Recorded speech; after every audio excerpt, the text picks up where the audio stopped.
सारे इंजीनियर्स जब ये देखेंगे वो बोलेंगे भी लाइटों में क्या टेक्निकलिटी है। लाइटिंग एक ऐसी चीज है जिसमें ये अनफॉर्चुनेटली लोग लाइट फिक्सचर देख के डिसाइड कर रहे होते हैं। डे लाइटिंग से रिलेटेड कोई भी डिजाइन नहीं हो रहा होता, हालांकि ये आर्किटेक्चर की बहुत बड़ी फील्ड है। ये मिथ एक बड़ी कॉमन सी है, क्रीड चिप लाई जी तो तुसी भी क्रीड चिप तो फिर ताड़ी लाइट इतनी महंगी क्यों है। एक अच्छे हाई एंड लग्जरियस फील के लिए फिजिबिलिटी हो तो डिमेबिलिटी पे जरूर जाएं। कि लोग ना कई दफा ना लाइटिंग को ये समझ नहीं पाते कि lighting is not water flowing in a pipe. इसका जो मैंने अंडरस्टैंड किया है, एक अच्छा प्रोजेक्ट के फुल बजट का एनीवेयर बिटवीन इलेक्ट्रिकल पे जाना चाहिए। एक अच्छी लाइटिंग के लिए उस बिजली के बजट का लाइटिंग पे जाना चाहिए। 80% लोगों को पता ही नहीं है जो वो चीज़ बेच रहे हैं। स्वीडन रोड पे आज भी ऐसे लोग मौजूद हैं जो कि शालम मार्केट, शालनी जो कॉमन है, वहाँ से सामान लेकर आते हैं, जितने का सामान लाते हैं उतने का ही बेच देते हैं। लाइटें नहीं बेच रहा, वो बगता बेच रहा है।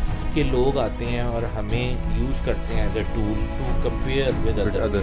We are not selling single products. ऐसा नहीं है कि आप आएंगे तो जिस तरह आप टाइल के शोरूम में जाते हैं तो टाइलें लगेंगी, वो आपको बैठे बैठे आपके पर स्क्वायर मीटर के हिसाब से टाइल बनाएगा और आपको बिल दे देगा। लाइटिंग फॉर आउटडोर इन पाकिस्तान और anywhere in the world is an evolving process. अगर हम थोड़े से एक्सपेंसिव भी हैं, लोग पूरी इंजीनियरिंग कॉस्ट भी नहीं देखते, लोग यूनिट टू यूनिट कंपेयर करने लग जाते हैं। तो हो सकता है हमारी लाइट 3000 की है और अगले की लाइट 1500 की है, तो हो सकता है हम 300 लाइटें लगा रहा हो, वो 500 लाइटें लगा रहा हो। Eight the end of the day 10% का फर्क पड़ेगा टोटल कॉस्ट, वो भी लोग नहीं देखते। जी सामने को welcome to another podcast session. आज हमारे साथ बेसिकली जो पर्सनैलिटी है उनका थोड़ा सा मैं तारुफ करवा देता हूँ। आर्किटेक्चर में जब भी आप किसी स्ट्रक्चर को देखते हैं, वो एक्सटर्नली देखें, इंटरनली देखें, फसाड वाइज देखें, आप किसी वॉशरूम को देखें या बेडरूम को देखें या डाइनिंग हॉल को देखें, तो वहाँ पे जो मेन एक मेजर एलिमेंट होता है वो लाइट, जिसको हटाने से लेट सपोज आपका पूरे का पूरा एम्बियंस जो है ना वो डेड हो जाए। तो इसी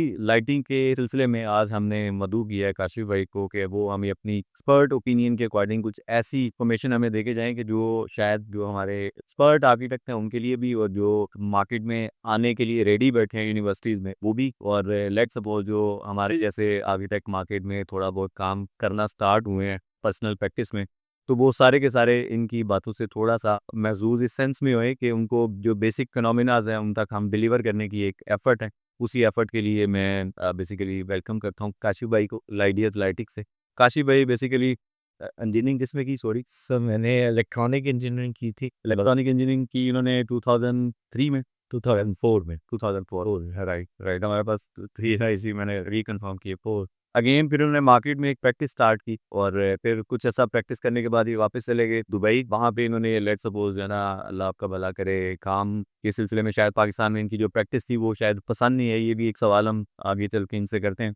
बाकी देन 2009 में इन्होंने लाइडियाज़ की बुनियाद रखी और बेसिकली अभी 2 कंपनीज रन कर रहे हैं दुबई में, और लाइडियाज लाइटिंग जो है वो पाकिस्तान में। बेसिकली काशिफ मोइन भाई, ये लाइडियाज बेसिकली है क्या? Lideas sir basically sir short form of lighting ideas. तो जब मैंने ये कंपनी स्टार्ट करनी थी, तो जब बंदे ने एक फर्स्ट स्टार्टअप लेना होता है, कोई भी चीज़ स्टार्ट करनी होती है, तो काफ़ी सोचा जाता है उसके मतलब कि क्या किया जाए, क्या नाम कैसे नाम रखा जाए। तो अगर वो आप उसमें ये बड़ा सोच सोच के बट शॉर्ट लिस्ट यही किया कि लाइटिंग आइडियाज़।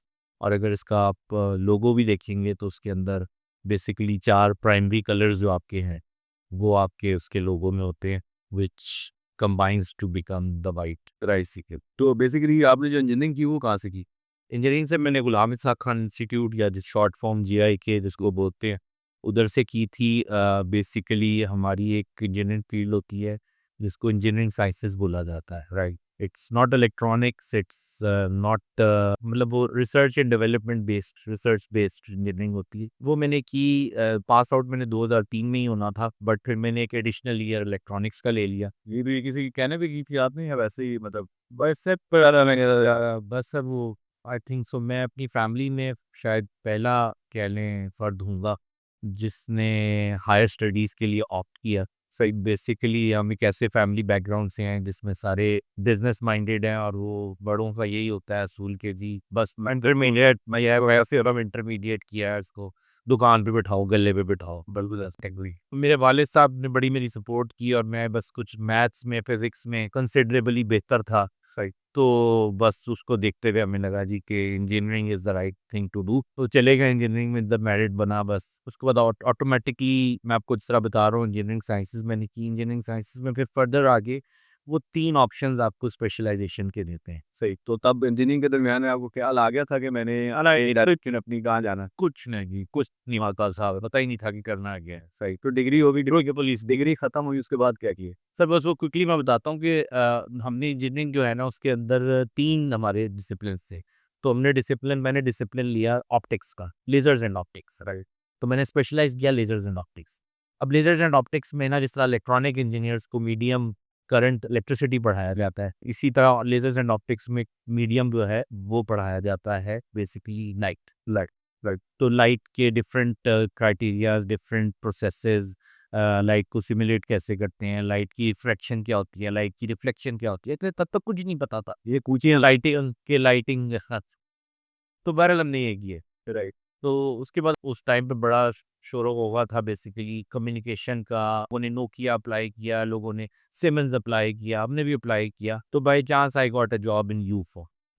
ओके। तो मैंने कोई 4 महीने गालिबन यूपम में काम किया जो कि बड़ा हेक्टिक काम था। तो बहरहाल हमारे पास एक गाड़ी होती थी, वो हमारा काम ही होता था कि डे टू डे हमने डिफरेंट टावर्स पे जो उनकी साइट्स होती थी, वहाँ पे जाके हमने उनका काम चेक करना था। तो बड़ी वो लाइफ बड़ी अजीब सी शुरू में ही। वो 4 महीने करने के बाद मैंने सोचा जी कि मैं वालिद साहब को जॉइन कर लेता हूँ। अच्छा, इस जगह पे मैं आपको ये बता देता हूँ कि हम एक ऐसे बिज़नेस बैकग्राउंड से हैं जहाँ पे मेरे दादा जो हैं उन्होंने समवॉट इलेक्ट्रिकल बिज़नेस का स्टार्ट किया था, सही, जो आगे बढ़ते-बढ़ते फास्ट फॉरवर्ड 30 ईयर्स 53 में उन्होंने स्टार्ट किया था, 1953 में, राइट। तो वो बढ़ते-बढ़ते वो फाइनली एक लाइटिंग कंपनी बन गई।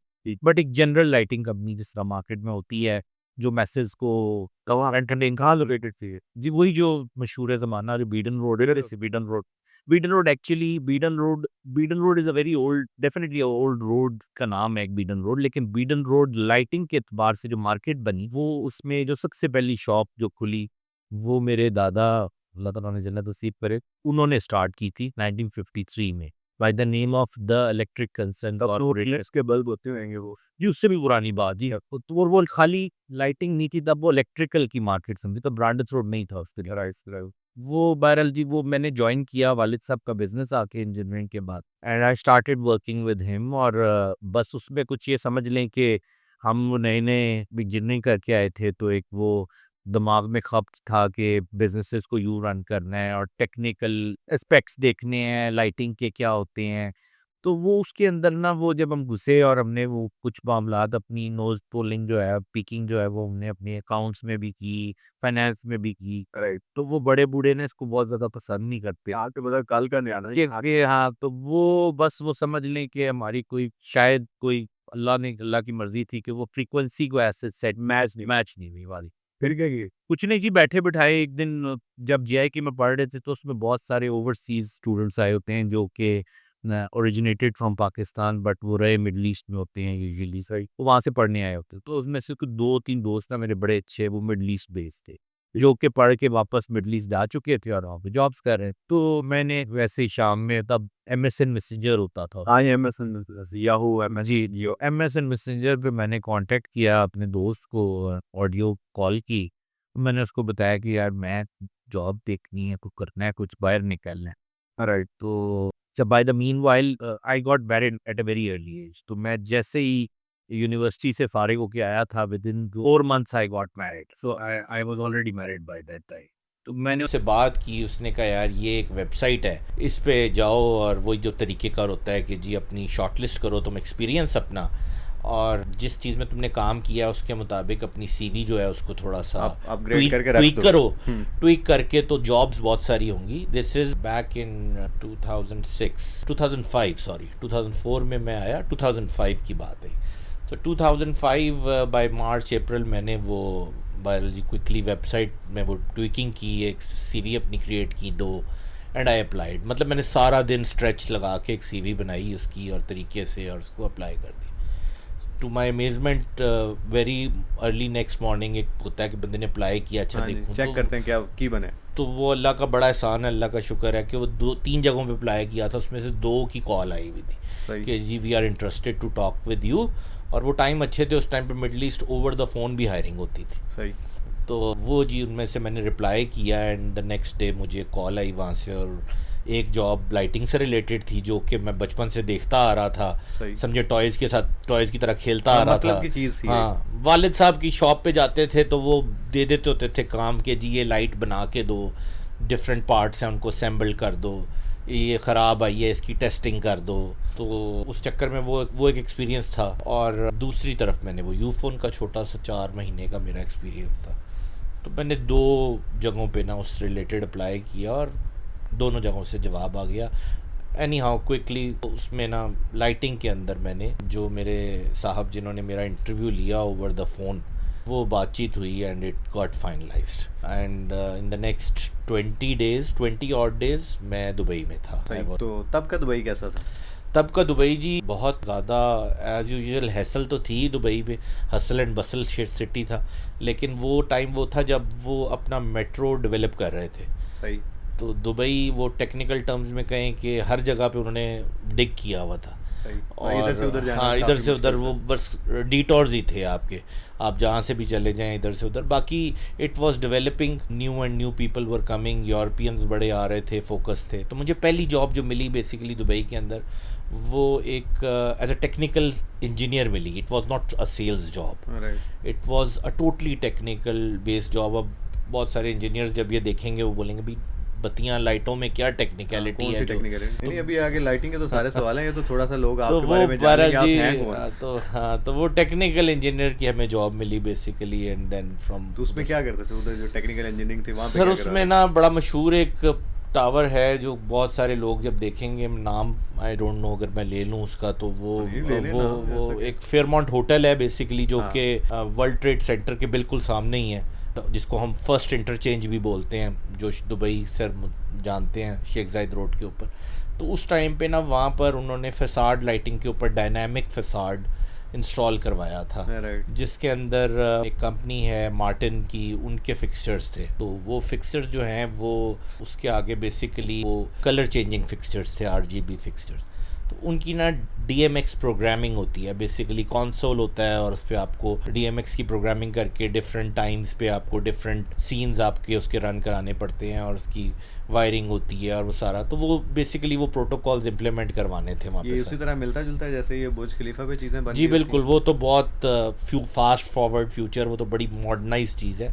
अब तो चूँकि LED आ चुकी हुई है, वो टेक्निकल जब हम उस पर जाएंगे तो मैं आपको बताऊँगा, लेकिन ये उस टाइम तक बेसिकली कन्वेंशनल जो डिस्चार्ज लैंप्स जो होते थे वो यूटिलाइज होते थे उस टाइम पे, और उनके आगे फिल्टर्स होते थे। तो एक मोटराइज्ड फिल्टर्स होते थे जो कि व्हील घूमता था और कलर जनरेट करता था, जो कलर आपको चाहिए। एक ही होती थी फिल्टर। जी बिल्कुल, तो वो जेल फिल्टर्स होते थे और उनका टाइम होता था, वो 6-8 महीने के बाद चेंज करने पड़ते थे, बर्न हो जाते थे। तो वो सारी चीज़ें बेसिकली वो एक फिल्टर नहीं होता था, वो डिफरेंट फिल्टर की लेयर्स होती थी। हाँ, जैसे वो बेसिकली वो हो रहे होते हैं मल्टीपल कलर। जी, तो वो मल्टीपल कलर्स को मैच करके वो एक कलर जनरेट करता था। तो वो मेरा बेसिकली ना आपसे जो सबसे पहला सवाल है ना, मैं अपनी इस मार्केट में ना जी, मैं इवन बीइंग एन आर्किटेक्ट, मेरे पीछे मुझे उन्होंने लाइटिंग का हमारा कोई सब्जेक्ट नहीं था। मैं वो बताऊंगा, लेट्स सपोज ये पूरी मार्केट जो बंदा देखेगा भी ना मेरी फील्ड से रिलेटेड, वो इस पे हाँ करेगा कि बीइंग एन आर्किटेक्ट हमें लाइटिंग किसी ने ऐसे समझ लें कि ना पढ़ाई है ना हमने पढ़ी है जी। लाइटिंग हमें उतनी ही पता है कि ये COB है, ये SMD है,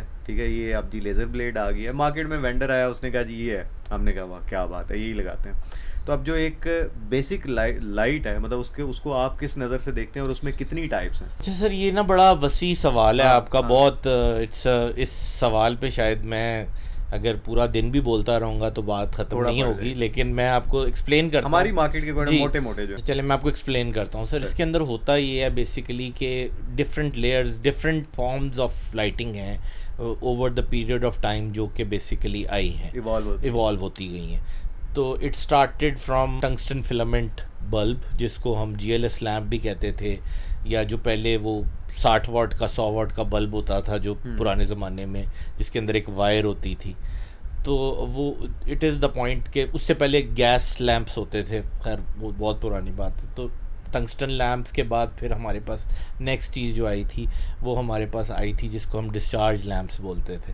डिस्चार्ज लैम्प्स के अंदर फिर आगे मर्करी वेपर लैम्प थे, सोडियम वेपर लैम्प थे। उसके बाद फिर आपकी फास्ट फॉरवर्ड आपके पास फ्लोरेसेंस की टेक्निक के ऊपर फ्लोरेसेंट लैम्प्स आए थे, जिसके अंदर जिसको ज़ुबान ज़द आम हम यहाँ पर एनर्जी सेवर्स भी बोलते थे या ट्यूब लाइट्स भी बोलते थे। ट्यूब लाइट्स की एडवांस फॉर्म। जी बिल्कुल एडवांस फॉर्म। तो quickly coming forward to LED basically तो लाइट एमिटिंग डायोड है जी बेसिकली। अब एलईडी जो कहा जाता है इसकी डिटेल में तो मैं बहुत ज़्यादा जाऊंगा तो बहुत लंबी हो जाएगी बात, लेकिन एसएमडी जो है एसएमडी और सीओबी के अंदर बेसिकली फ़र्क ये है कि SMD is surface mounted diode basically, और जो सीओबी है उसका शॉर्ट फॉर्म है it's a chip on board. अब ये डिफरेंट पैकेजिंग है बेसिकली, ये है दोनों एलईडी ही हैं लेकिन ये दो डिफरेंट पैकेजेस बनाए जाते हैं। जो हम एक डाउन लाइट या किसी भी लाइट में एलईडी लगी हुई देखते हैं ये एक्चुअली एलईडी नहीं, मतलब ये रॉ फॉर्म ऑफ एलईडी नहीं है। एलईडी की रॉ फॉर्म जो है वो बहुत छोटी है, उससे फिर कंबाइंड होकर एक पैकेज बनाया जाता है और वो पैकेज एक कोई भी लाइटिंग मैन्युफैक्चरर जो है वो ख़रीदता है और ख़रीद के फिर वो अपनी लाइट में डालता है। अच्छा, अब ये इवॉल्व कैसे हुई हैं ये एसएमडी और उसके बाद फिर आपकी सीओबी, वो इस पर्पज़ से हुई है कि बेसिकली डिमांड ड्रिवन होती है ये। तो शुरू में सिर्फ आपने देखा होगा जब एलईडी आई थी, अगर उस टाइम पे आप देखें तो एसएमडी बेस्ड चीज़ें थी और बड़ी इवनली यूनिफॉर्म लाइटिंग वाली चीज़ें जल्दी आ गई थी कंसिडरेबली। लेकिन डिज़ाइनर्स जो हैं लाइटिंग डिज़ाइन जिन्होंने करना होता था, जिनकी रिक्वायरमेंट होती थी, वो कहते थे कि हमें फोकस्ड लाइट चाहिए, हमें we should be able to light को हम एक कूजे में बंद कर सकें, उसको एक एंगल दे सकें तो फैल ना जाए, सिंगल सोर्स लाइट हो हमारा। तो वो एसएमडी में पॉसिबल नहीं थी। तो जब वो एसएमडी में पॉसिबल नहीं थी, फिर जब डिमांड निकलती है तो फिर technical industry back down stream देखती है कि अच्छा ये डिमांड है, एक लाइटिंग सप्लायर की ये डिमांड है, इसको पूरा करने के लिए मुझे क्या चीज़ मैं बनाऊंगा तो मेरी बिकेगी भी और वो सेल भी होगी। तो ये डिफरेंट पैकेजेस हैं जिसको आप एसएमडी बोलते हैं, जिसको आप सीओबी बोलते हैं। अच्छा, एसएमडी को बड़ा ही ना जेनेरिकली पाकिस्तान के अंदर नाम यूटिलाइज़ किया था और बहुत सारे नाम ऐसे हैं जो शायद आप इंटरनेशनल मार्केट में जाके किसी को बोलेंगे तो वो कहेगा कि मुझे समझ भी नहीं लगे। तो एसएमडी, सीओबी ये वो चीज़ें हैं जो कि एलईडी पैकेजेस हैं। इनके बारे में लोग यूजुअली इतना ज़्यादा डिस्कस नहीं करते पूरी दुनिया के अंदर। पूरी दुनिया में जब सवाल होता है तो वो सवाल ही होता है कि आपकी एप्लीकेशन क्या है। एप्लीकेशन के अंदर देखें जी, जैसे शुरू होता है डाउन लाइटिंग, एक एप्लीकेशन है तो डाउन लाइट जिसने लाइट डाउन फेंकनी है। फिर हमारे पास ट्रैक लाइट प्रोजेक्टर्स होते हैं जिसको हम रिटेल में भी यूटिलाइज़ कर लेते हैं, छोटे कॉटेजेस में घरों में भी इस्तेमाल हो जाती है।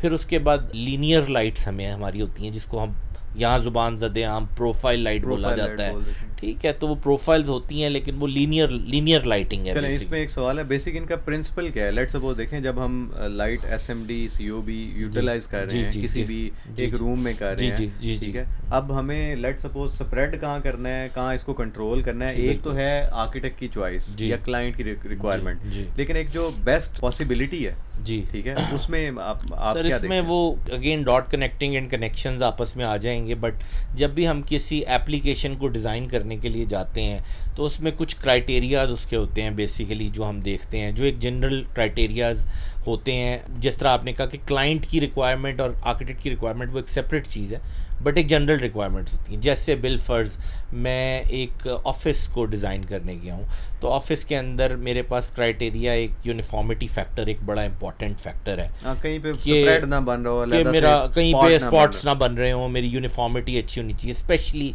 जो मेरी टास्क सरफेस है या वर्किंग लेवल जो है बेसिकली जिस पे मैं काम कर रहा हूँ उस पे मेरी यूनिफॉर्मिटी अच्छी होनी चाहिए।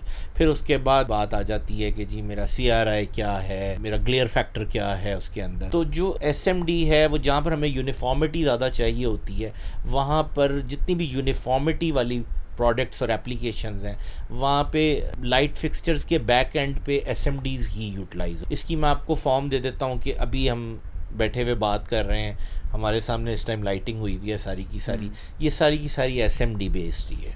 राइट, क्योंकि हमें इस टाइम पे यूनिफॉर्मिटी चाहिए, हमें किसी एक एंगल पे लाइट नहीं चाहिए। और तरह आपके ऑफिसेज में, के हॉस्पिटल्स में, you know, where you want people to feel at ease, उसके अंदर यूनिफॉर्मिटी रिक्वायर्ड होती है, तो वो एसएमडी बेस्ड होती है। फिर एसएमडी को यूटिलाइज करके आगे हम पैनल्स क्रिएट कर सकते हैं, जिसको हम रिसेस्ड पैनल्स बोलते हैं, जिसको यहाँ पर ज़ुबान ज़दे आम 4x2 या 2x2 का पैनल बोला जाता है, रिसेस्ड पैनल।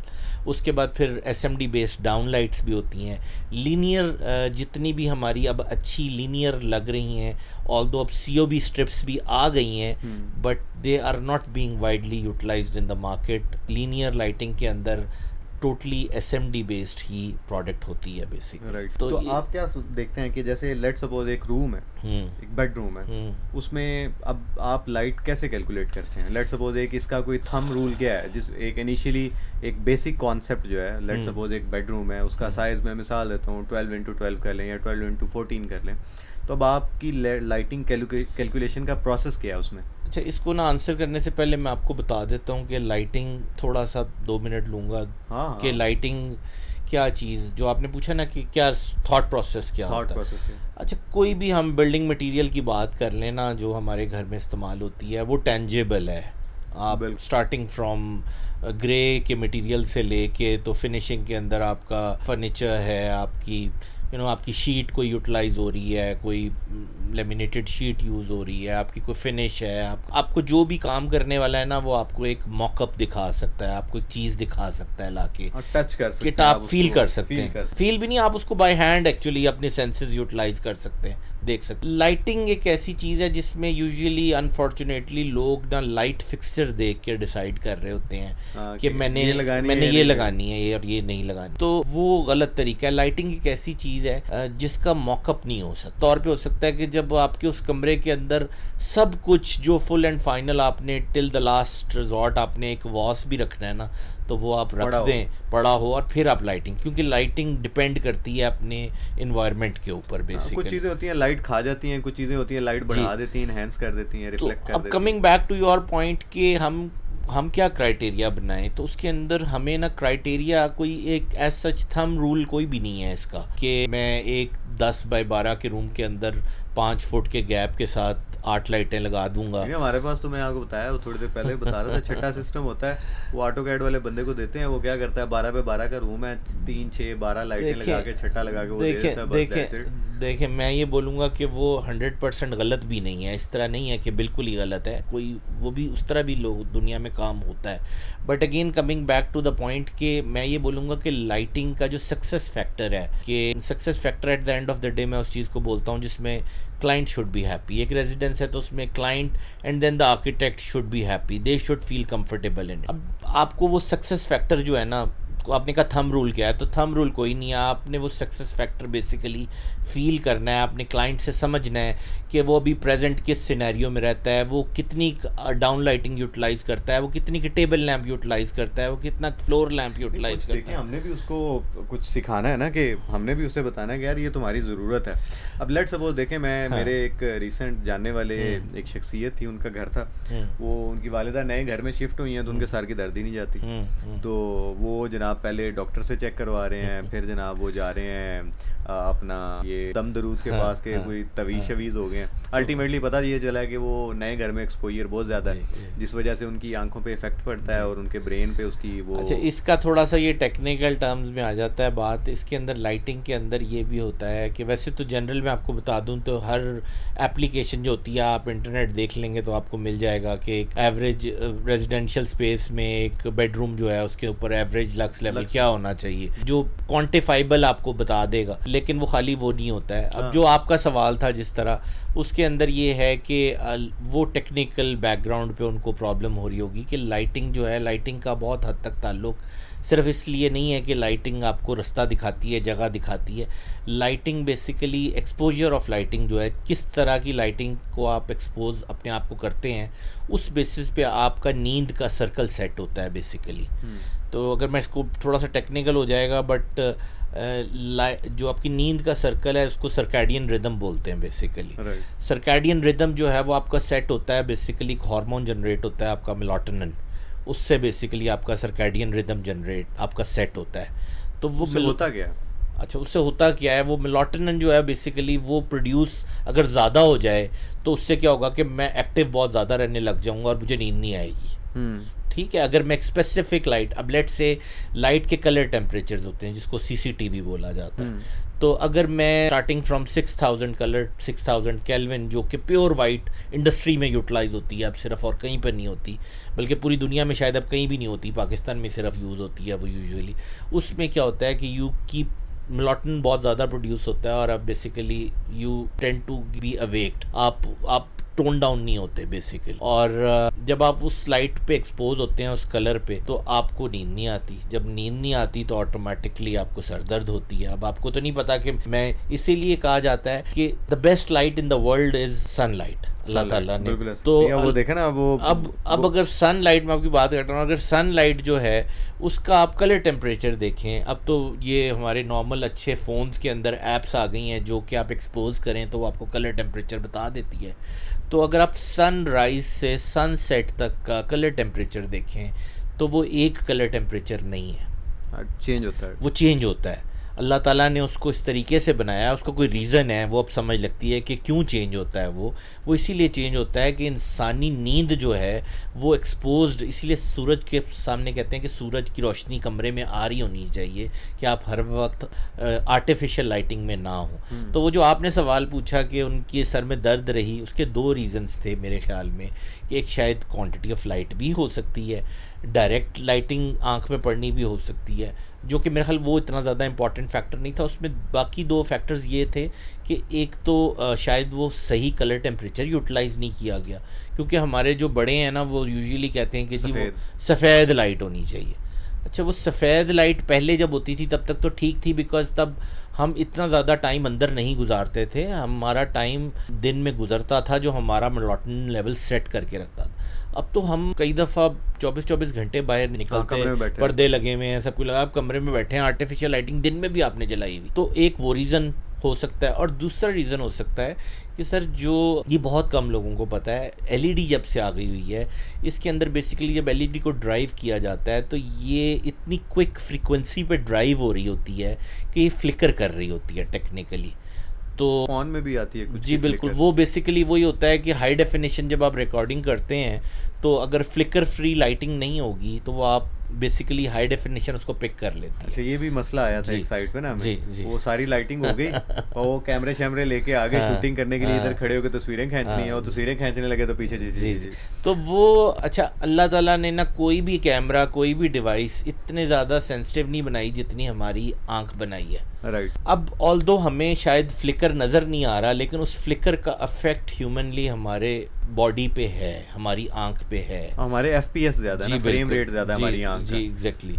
तो उसके अंदर ना अब इसी बात से जुड़ी हुई एक मैंने बात करनी है जिसको मार्केट के लोग एक्सप्लॉइट भी करते हैं और लोगों को नहीं अंदाज़ा है कि इंडस्ट्री के लोग, प्रोक्योरमेंट के लोग, इलेक्ट्रिकल से रिलेटेड लोग जब वो लाइटिंग प्रोक्योर करने जाते हैं ना तो उनका एक बड़ा इंपॉर्टेंट क्राइटेरिया होता है जिसको वो पावर फैक्टर बोलते हैं। पावर फैक्टर, जी, कि मुझे पावर फैक्टर 0.9 की लाइट चाहिए। अच्छा, वो 0.9 होगा तो क्या होगा, 8 होगा तो क्या होगा? जी, पावर फैक्टर जी बेसिकली वही है कि पावर फैक्टर करेक्शन है, आपका बिलिंग आपको काम आएगी, उसका लॉस इलेक्ट्रिसिटी के काम होंगे, चाहे वॉट ज़्यादा हो कम हो। जी बिल्कुल, अगर 10 वॉट का है और पावर फैक्टर आपका 0.5 है या 0.6 है तो हो सकता है आप 3-4 वॉट जो है वो आप लूज़ कर रहे हो, आप मतलब एक्सेस पे कर रहे हैं उसका। तो गवर्नमेंट भी उसको निगेट करती है इंडस्ट्री के पॉइंट ऑफ व्यू से, स्पेशली बहुत ज़्यादा जहाँ पे हैवी मोटर्स होती हैं और वहाँ पर वो कहते हैं कि जी पावर फैक्टर जो है वो ठीक होना चाहिए।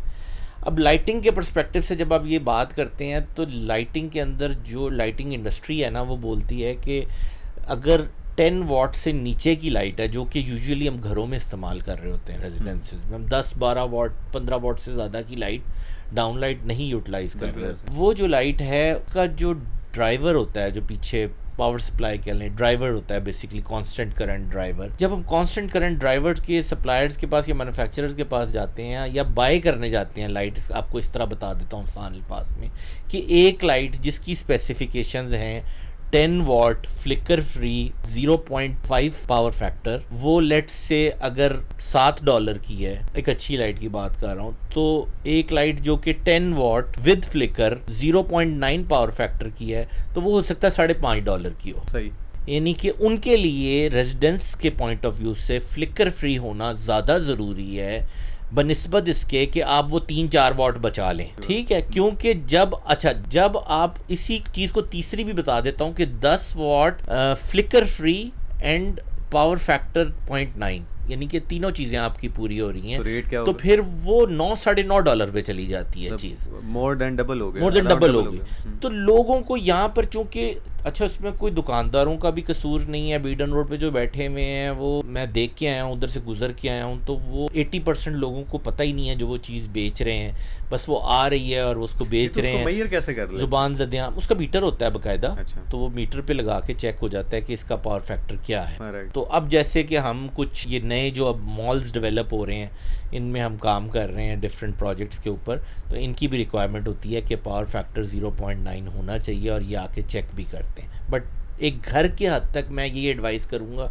कि फ्लिकर फ्री होना ज़रूरी है, और यही वो मेन ऑफ द रीज़न मुझे समझ लगता है जो आप एग्जांपल दे रहे थे। हाँ। कि उनके सर में जो दर्द थी वो इसी रीज़न की वजह से। नहीं तो अब लेट्स सपोज जब लोग आपके पास पावर फैक्टर पूछने आते हैं, तो कोई ऐसा बंदा भी होता है जो पूछता है यार फ्लिकर फ्री है या नहीं, मतलब नहीं। आपके पास अगर 10 लोग आते हैं लेट्स सपोज, जी ठीक है, तो 10 लोगों में से कितने लोग पूछते हैं कि फ्लिकर फ्री है या नहीं? अच्छा, नहीं ना, तो हमारे पास तो यूजुअली वैसे लोग ना फ्लिकर का पूछते हैं ना पावर फैक्टर का पूछते हैं यूजुअली, बिकॉज हम रेजिडेंसेस में काम कर रहे होते हैं और हम डायरेक्ट यूजुअली एंड क्लाइंट के साथ काम कर रहे होते हैं। ये चीज़ यूजुअली आती है जहाँ पर प्रोक्योरमेंट टीम्स इन्वॉल्व होती हैं, और जहाँ पर इलेक्ट्रिकल डिज़ाइनर्स या इलेक्ट्रिकल कंसल्टेंट्स जो हैं, with due respect to all the electrical consultants, no nothing against them, लेकिन ये है कि जहाँ पर वो डिसीजन मेकिंग कर रहे होते हैं लाइटिंग की, वहाँ पर ये सवाल उठता है, और ये सवाल बड़ा क्रूशल हो जाता है कई जगहों। राइट। नहीं तो आपका क्या ख्याल है, लेट्स सपोज हमारे पास अब लोग जो हैं जब एक घर की लाइटिंग खरीदना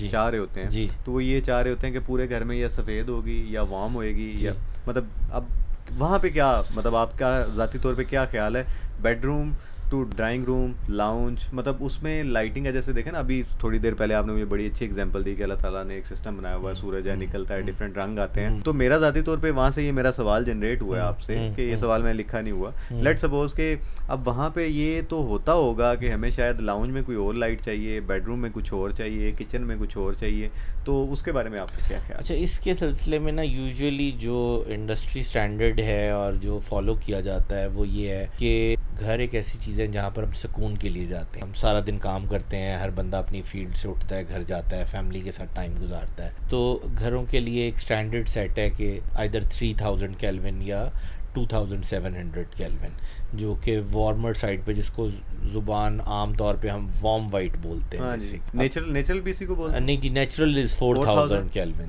बेसिकली, वो उससे थोड़ा सा वाइट। तो जो 3000 केल्विन है वो अच्छा, एक तो पूरे घर के अंदर हमें सब डिविजन्स नहीं करनी चाहिए, मेरे ख्याल में नहीं करनी चाहिए। मैं एक्सपर्ट सजेशन लेना चाह रहा हूं। नहीं करनी चाहिए। मैं नहीं एडवाइस करता अनटिल एंड अनलेस कोई क्लाइंट बोले जी कि मेरा स्टूडियो है या मेरा कोई स्टडी है और मुझे वहाँ पे सेपरेट लाइट चाहिए, तो उसके लिए मैं आपको हल बता देता हूँ। लेकिन ये है कि हम यूजुअली कलर मिक्सिंग्स नहीं करते, बिकॉज आजकल घर जितने भी बन रहे हैं, मॉडर्न होम्स जितने भी बन रहे हैं, वो एक तरह के विजन से बनते हैं कि as you enter you see a lot of spaces across, तो विजुअल क्लियरेंस होती है, तो आप बेहतर समझते हैं अगर मैं सही कह रहा हूँ। तो उसमें अगर डिफरेंट कलर टेम्परेचर जल रहे होंगे तो वो एक अजीब सी बात लगे। हाँ, किचन की हद तक आप अगर उसको करना चाहें टूवर्ड्स 4000 केल्विन, जिसको कूल डे लाइट बोलते हैं, वो करना चाहें तो हम वो उसमें कोई प्रॉब्लम नहीं है, आप कर सकते हैं, बट यूजुअली 3000 केल्विन रखा जाता है। अच्छा, इसी बात से रिलेटेड जो आपने सवाल किया है,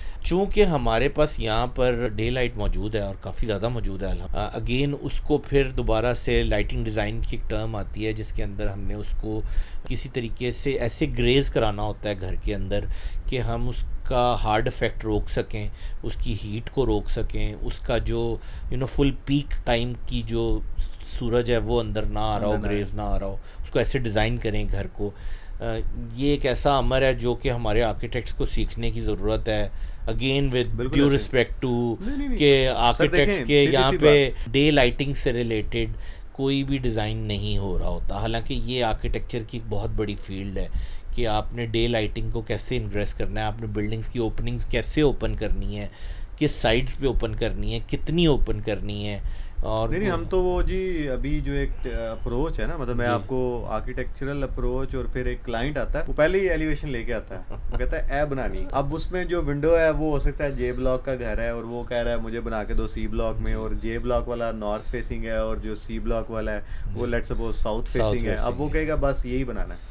एक तो ये मगर दूसरे नंबर पे ये है कि लेट्स सपोज जो है ना क्लाइंट वो बड़ी ओपनिंग तो बना लेता है, लेकिन उसके बाद पाकिस्तान में मेरा शायद एक प्रोजेक्ट पे इत्तेफाक हुआ है लोई ग्लास लगाने का, अदरवाइज सारी जगहों पे वही आपने ग्लास मार्केट से उठाना है, और वो भी सिंगल ग्लेज, डबल ग्लेज भी नहीं करना, मतलब सिंगल आपने सिंगल ग्लास लगा के विंडोज बना दी, डबल ग्लेज वो कोई गैसकेट कोई सिस्टम ही कोई नहीं, आपने कोई बिल्डिंग में इंसुलेशन का चक्कर ही कोई नहीं, आपने कहना इसमें डालने में कहना ईंटां ज़्यादा लग जाएंगी, फोम लग जाएगा, एक्स्ट्रा पैसे लग जाएंगे, आर्किटेक्ट ज़्यादा खर्चा करवा रहा है। तो बात करने का मकसद ये है कि जबकि ना लॉन्ग रन जैसे आपने बात की ना, अब लाइट को अंदर कैसे लेके आना है, तो अब जब तक आप वो डे लाइट की वैल्यू, अभी तो डिमेबल में आपको काफ़ी ऑप्शन मिल गई ना कि दिन में आपने लाइट अगर कम करनी है कम कर लें, रात में ज़्यादा करनी है ज़्यादा कर लें, तो उस समर से वो आर्किटेक्ट के पास बड़ा मार्जिन है, ठीक है, जो पहले उसको शायद ज़्यादा ख्याल रखने की ज़रूरत थी, अब वो अगर वो कम भी ख्याल रखे और सिर्फ अपनी ओपनिंग्स ज़रा डिसाइड कर ले कि किस किस डायरेक्शन में होनी चाहिए और किस में नहीं होनी चाहिए। जी मैं वो यही आपकी बात कर रहा था कि आपने पूछा था ना कि भाई चूंकि अल्लाह ताला ने सूरज को एक सीसीटी दिया है तो हमने क्यों नहीं घर में क्यों नहीं किया, तो वो हमने इसीलिए नहीं किया हुआ, यहाँ पर इस रीजन में हमें ज़रूरत नहीं है क्योंकि हमारे पास डे लाइट मौजूद है और एम्पल डे लाइट मौजूद है। लेकिन अब टेक्निकली इसका हल निकल आया हुआ है, और स्कैंडिनेवियन कंट्रीज़ जहाँ पर कई दफ़ा 6-6 महीने सूरज निकला रहता है और 6 महीने सूरज नहीं निकलता, और अगर निकलता भी है तो बड़ा ओवरकास्टेड डेज होते हैं, तो वहाँ पर ह्यूमन सेंट्रिक लाइटिंग भी कहा जाता है, ट्यूनेबल लाइटिंग भी कहा जाता है कि एक ही लाइट सोर्स के अंदर आपको नहीं, बाई कलर तो ये वो बेसिक एक बड़ा पाकिस्तान में आया हुआ है, लेकिन उसके अंदर बेसिकली आपको पूरा स्पेक्ट्रम मिलता है, जो सन का स्पेक्ट्रम है वो पूरे का पूरा स्पेक्ट्रम आपको मिलता है। तो उसमें ज़्यादा को मल्टीपल एलईडीज़ पे लगी होती है जी, उसके अंदर जी मल्टीपल एलईडीज़ लगी होती हैं और वो वही तरीके से बेसिकली मिक्स कर रही होती हैं colour to generate a final colour.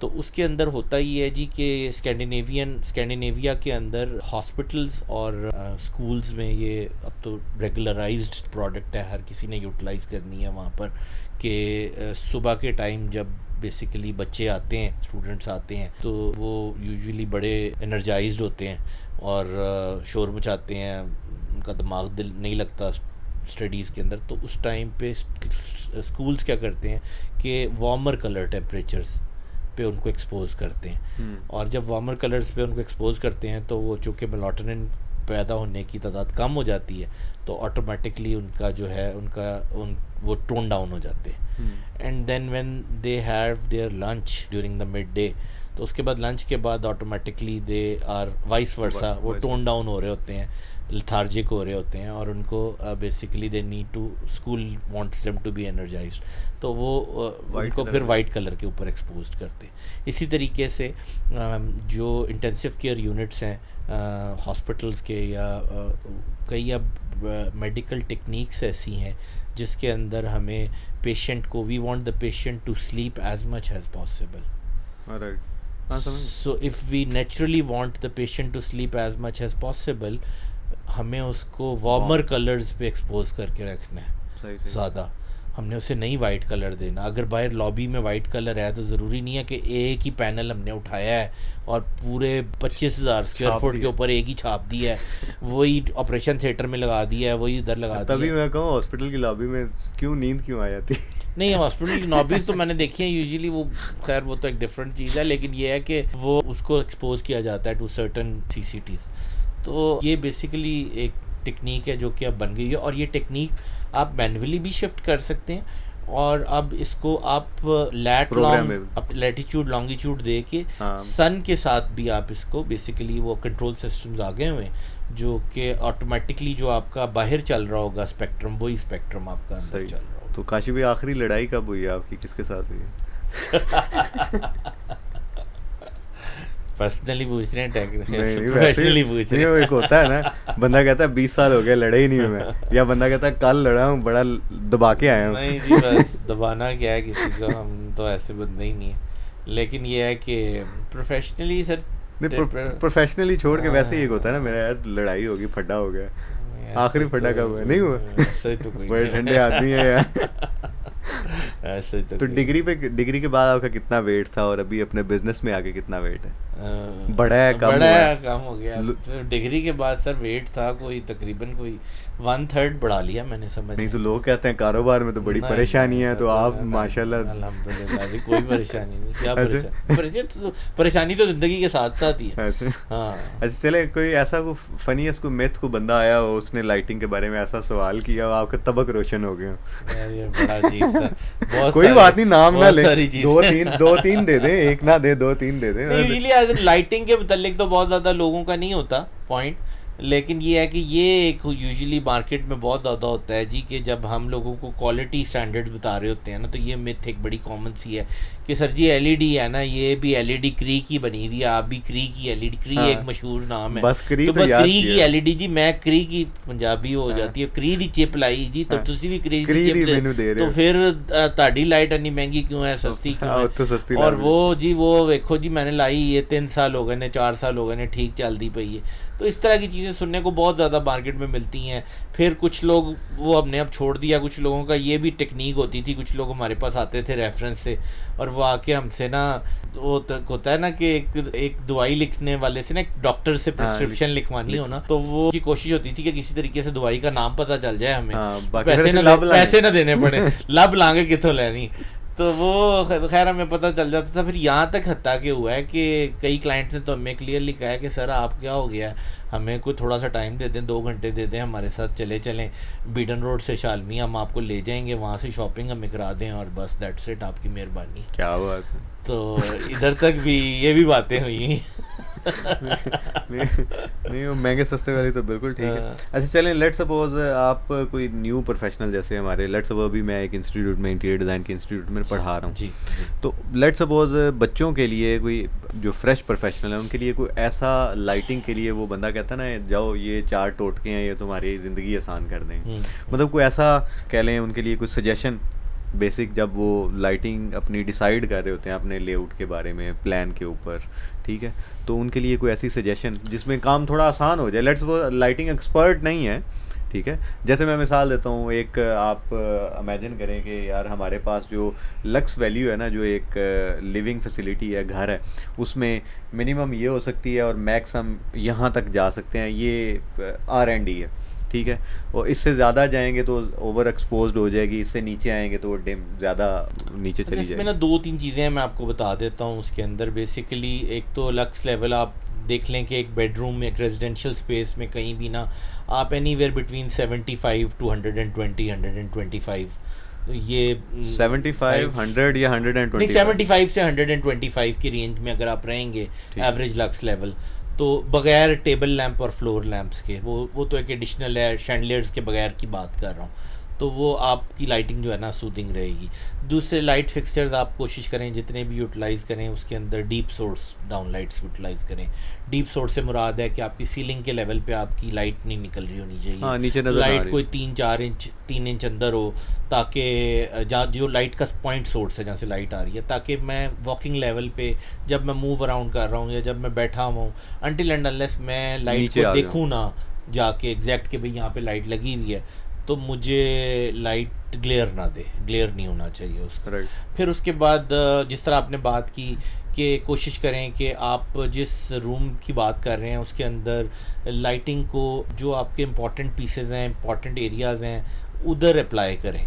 जैसे आपने कोई फीचर वॉल डेवलप की हुई है तो कोई उसको अच्छा सा उसको कोई लिटअप कर लें, कोई आपका सिटिंग एरिया बना हुआ है तो उसको लिटअप कर लें, कोई पेंट आर्ट वर्क लगा हुआ है उसको लिटअप कर लें। यानी कि कोशिश करें कि इनडायरेक्टली एक एम्बियंस क्रिएट करें, ना कि डायरेक्ट लाइटिंग आप दें। अगर क्लाइंट की ज़रूरत हो, यूजुअली कई दफ़ा क्लाइंट की ज़रूरत होती है जी कि मुझे जनरल एक लाइटिंग चाहिए, तो फिर ठीक है, आप जनरल डाउन लाइटिंग तो आपने करनी होती है, लेकिन कोशिश करें ज़्यादा से ज़्यादा कि इनडायरेक्ट लाइटिंग को यूटिलाइज़ करें। राइट। इसके अंदर एक बात और क्विकली ऐड कर देता हूँ जो कि बड़ा एड ऑन इफेक्ट दे देती है, और वो है कि आप देखें कि आपका जो अगर स्पेशली अगर मॉडर्न मिनिमलिस्टिक डिज़ाइन है तो उसके अंदर जो आपके फर्नीचर जो है, आपकी जो भी वहाँ पे बेसिकली है, उसके अंदर लाइटिंग को अमेलगमेट करें। ठीक है। Let lighting be a part of that furniture, instead of कि आप एक लाइटिंग फिक्सचर लगाएं सेपरेटली। आप कोशिश करें कि उसी एलिमेंट को यूटिलाइज़ करके फिट आउट के अंदर किसी तरीके से, अब बड़ी अच्छी अच्छी प्रोफाइल्स आ गई हैं, लीनियर सोर्सेज आ गई हैं, उनको यूटिलाइज़ करें, जो कि लोग कर भी रहे हैं। लेकिन that is the right way of doing कि आप जितना कम से कम डायरेक्ट लाइटिंग करेंगे, जितना कम से कम लाइट फिक्सचर नज़र कम से कम आएगा, उतनी आपकी लाइटिंग जो है वो अच्छी होती है। अपने ज़िंदगी के एक्सपीरियंस में कोई बड़ी स्ट्रेंज जगह पे जाके लाइटिंग करने का इत्तेफाक हुआ हो, आपको लगा हो यार कितने आ गए हैं? ये अभी लेटली हमने, मतलब ऐसा ही तो नहीं थी वो, लेकिन अभी लेटली हमने ना अभी एक प्रोजेक्ट किया है इंटीरियर सिंध के अंदर जाके। सही। तो वो जब हमने नाम सुना कि जी वहाँ पे जाके हमने लाइटिंग डिज़ाइनर उन्होंने हायर किया है इंटीरियर सिंध के अंदर, और वहाँ पे जाके आपने तो कहा ना कच्चे से खा तो ला हमने कहा कि बस अल्लाह ही खैर करे। और वो फिर उन्होंने हमें इनवाइट भी कर लिया और हम चल भी पड़े गाड़ी लेके। तो जब जैसे हम सिंध एंटर हुए तो वो कोई शाम का टाइम था, असर ख़त्म हुआ, असर का टाइम था, वो मगरिब ऑलमोस्ट होने वाली थी। तो as we got into it तो वो हमें बड़ा एक लगा कि यार ये यहाँ पे मतलब रोड्स प्रॉपर नहीं है, हालात नहीं है, सॉरी टू से बच्चे नंगे घूम रहे हैं इधर उधर, तो ये मतलब ये किसने बुला लिया। हाँ। लेकिन अल्हम्दुलिल्लाह वो बड़ा अच्छा गया प्रोजेक्ट और हुआ, तो वो एक जगह आप कह सकते हैं वो। बाकी उसके ये तो रिसेंट वाली है ना, रिसेंट वाली कोई बिडन रोड पे बैठे हुए इत्तेफाक हुआ हो ऐसा कोई इतना कोई बड़ा कोई वो कोई ऐसा याद तो नहीं है कोई आपकी कोई चीज़। अच्छा, आपको ज़िंदगी में कोई किसी एक लाइट का नाम लेना पड़े, लेट्स सपोज कोई प्रोडक्ट भी हो सकती है, टाइप भी हो सकती है, कि यार ये वन ऑफ द बेस्ट मेरी फाइन एक लाइट है, मुझे अगर सिर्फ ये मिल जाए तो मैं लाइटिंग कर दूंगा, वो कौन सी लाइट? अच्छा सर, वो ना आजकल बड़ी मशहूर भी है और वो आर्किटेक्ट्स के ज़ुबान पे भी है वो। अच्छा अगेन मैं इसको बात को थोड़ा सा चेंज करूँगा, ये अगेन हमने जो सारा डिस्कस किया है ना, वो फिर से हम उसको अपने आप को नलिफाई करेंगे ये बोल के कि एक लाइट मैं बता दूँ। एक लाइट जो है ना वो कुछ नहीं है। Eight the end of the day आपका वो हुनर है कि आपने उस लाइट को कैसे प्लेस करना है, आपने उसको कहाँ पे प्लेस करना है और आपने उससे क्या इफेक्ट लेना है। वो इफेक्ट आप शायद कहीं ना कहीं वो एक बहुत ही सादी 250-300 वाली लाइट से भी ले सकते हैं ऐसे ही। और अगर नहीं आपने सही प्लेस किया तो सकता है वो आप 2 लाख वाली से भी नहीं ले सकते, और है बाय द वे 2 लाख रुपए की भी एक डाउन लाइट, तो उससे भी नहीं ले सकते। तो लेकिन अगर आपका बात करें जो आपने बात की है, तो मैं कहूँगा कि अब ना बड़ी लेटेस्ट पिछले कोई 5-7 साल में आ चुकी हुई हैं, यहाँ पर अभी तक नहीं बहुत ज़्यादा यूटिलाइज हो रही, बल्कि इनफैक्ट ऑलमोस्ट ही नहीं हो रही। उसको हम जिप्सम बेस्ड ट्रिमलेस लाइट्स कहते हैं बेसिकली। तो उसकी इंस्टॉलेशंस बड़ी मुश्किल होती हैं, बट वो इंटीरियर का पार्ट बन जाती हैं। हाँ, वो जिसका सिर्फ थिन सा कॉलर नजर नहीं, उसका कॉलर होता ही नहीं है। अच्छा, कॉलर ही नहीं होता। सही। तो जैसे हम तो यहाँ पर बेसिकली ब्रिक वॉल कर रहे होते हैं, वेट वॉल होती है हमारी जी, ड्राई वॉल। तो पूरी दुनिया में ना यूजुअली यूरोप में ड्राई वॉल्स हो रही होती हैं। तो जब ड्राई वॉल होती है ना, तो ड्राई वॉल के अंदर ना वो फिक्सचर एमेलगमेट हो जाता है। फॉर एग्जांपल मैं आपके साथ शेयर कर दूंगा बाद में, आप उसको लगा भी कि एक वॉल है और उसके अंदर से आपकी वॉल का एक पार्ट जो है वो एक्सपल्ड आउट हो रहा है, फटा हुआ है, पकड़ के किसी ने उसको खींच दिया है, जैसे पकड़ के लिटरली खींच दिया किसी ने, पेपर फाड़ दिया और उसके अंदर से लाइट निकल रही है, और that's the best thing to do. और उसी तरीके से उसी एप्लीकेशन पे ट्रिमलेस डाउन लाइट्स भी अब आ गई हुई हैं जो कि सीलिंग में लग जाती हैं, ट्रिमलेस प्रोफाइल लाइट्स भी आ गई हुई हैं। तो ये आ गई हुई हैं पाकिस्तान में, कुछ लोगों के पास मौजूद हैं, कुछ लोग कर भी रहे हैं, लेकिन इनकी बड़ी specific high and installation teams होती हैं जो कि अभी तक पाकिस्तान में डेवलप मैंने तो नहीं देखी। पाकिस्तान में तो वो कॉलरलेस लगाना पड़ जाए, वो मैग्नेटिक ट्रैक, तो वो फड्डा हो जाता है। नहीं, कॉलरलेस तो फिर आपने बहुत बड़ी बात कर दी है। मैंने कुछ प्रोजेक्ट्स पे सब प्रोजेक्ट मेरी कोशिश ये होती है कि जब मैं लाइट फिक्सचर को पसंद करके लेकर आऊँ तो वो उसका ट्रिम जो है ना वो कम से कम मिनिमलाइज, पूरी दुनिया में ही है कि ट्रिम का। तो यहाँ पे जब हम ला के देते हैं तो इलेक्ट्रिशियन का पहला सवाल होता है, पहली चीज़ वो क्लाइंट को बोलता है, बॉस ए ना लेना, ए लाइट ना लेना है ना कोलो, क्योंकि सुराख ही नहीं सीधा करना, क्योंकि उससे सुराख नहीं सही निकलना, और वो उसका सुराख जो है चूंकि सही नहीं निकलना, तो कॉलर छोटा है, उसका ट्रिम छोटा है, तो उसकी इम्परफेक्शन जो है वो मेरी लाइट कवर नहीं पड़ी जाएगी। हाँ, तो वो चाहता है कि लाइट का साइज इतना का बड़ा हो जो कि फिजिकली जिसकी प्रेजेंस नजर आ रही हो, और उसका सुराख वो जिस तरह मर्जी काटे वो उसका कवर कर दे, कॉलर कवर कर दे। तो ये मेरे ख्याल में trimless light I would say कि एक जेनेरिक टाइप अगर मैं उसको बोलूँ तो वो यूटिलाइज की जा सकती है, या फॉर एवर हम इनडायरेक्ट कोव लाइटिंग यूटिलाइज करते हैं, that's always a success anywhere in the world. Right. तो अभी क्या मॉडर्न को नए ट्रेंड्स क्या हैं जिससे लेट्स सपोज वाकिफ होना इंटीरियर डिज़ाइनर के लिए, आर्किटेक्ट के लिए, बाकी लोगों के लिए ज़रूरी है? सर एक तो मैंने आपको नहीं, जैसे अभी आपने एक लाइट का नाम लिया, इत्तेफाक से निकलवा लिया मैंने। जी, तो ये एक तो ये बड़ा ज़रूरी है, इसको समझें। ये ट्रिमलेस लाइटिंग एक सिंपल आप गूगल कर लेंगे तो आपके पास बहुत सारी चीज़ें आ जाएंगी। फिर इसके अलावा जो मैंने उससे पहले आपको एक बात की थी कि आप फर्नीचर के अंदर अपने फिट आउट के अंदर जितना उसको पार्ट ऑफ दैट बना सकते हैं बनाएं। फिर हमें ये कर के बड़े एक्सपीरियंस के साथ पता चला है कि एक अच्छे हाई एंड लग्जरियस फील के लिए अनटिल एंड अनलेस क्लाइंट आपको बोले, आप लाइटिंग लेवल जितना कम रख लेंगे उतना बेहतर है। सही, ज़्यादा एक्सपोज ना करें, लाइट बहुत ज़्यादा ना डालें, क्योंकि हमारा जो रेटिना है बेसिकली वो थोड़ी लाइट के साथ भी सेट हो जाता है। उसने ज़्यादा लाइट के साथ अल्लाह ताला ने ऐसी चीज़ हमें दी है, नेमत है, पूरा वो बन रहा होता है, बन रहा होता है, क्लोजअप में देखे ना तो वो फोकस कर रहा होता है। मुझे बचपन में याद है कि हम सोते होते थे ना, तो यूजुअली वो आजकल भी वो पहले ना एलईडी सबसे पहले अप्लायंसेस में आनी शुरू हुई थी जी, ऐसे तो वो यूजुअली टीवी का स्टैंड बाय या वीसीआर का या वो सीडी प्लेयर का एक वो स्टैंड बाय होता था, रेड कलर की एलईडी होती थी ऐसे। तो वो जब हम लाइट बंद कर देते थे ना तो it used to be pitch dark, लेकिन अगर आप देखते रहें, आंखें खुली रखें, और 15 मिनट बाद ना आपको पूरा कमरा उतनी सी लाइट में ना आपको नज़र आ रहा होता है, ऐसे ही तो आपका रेटिना बेसिकली सेट कर जाता है अपने आप को। तो लाइट आप जितनी कम रखें उतना अच्छा है। और फिर फर्दर मैं एक बात बोलूँगा कि आप इंटीरियर डिज़ाइनर्स जो हैं वो अच्छी लाइटिंग के लिए कोशिश करें कि लाइट कम यूटिलाइज़ करें, और कम के साथ साथ अगर फिजिबिलिटी हो, जेब इजाज़त दे, बजट्स हों, तो डिमेबिलिटी पे ज़रूर जाएं, because that is an icing on the cake. कोई भी अच्छी आर्किटेक्चरल लाइटिंग जो है वो बग़ैर डिमिंग के, बग़ैर मूड के, वो किसी काम की नहीं है। और हाँ, अगर डिमिंग नहीं कर सकते तो एटलीस्ट उसको स्विचिंग सर्किटिंग पे उसको इस तरीके से डिवाइड कर लें कि मैं स्विचिंग पे ही उसका मूड सेट कर सकूं। कम जला लूँ, ज़्यादा जला लूँ, एग्जैक्टली। कि बिलफर्ज मैंने अगर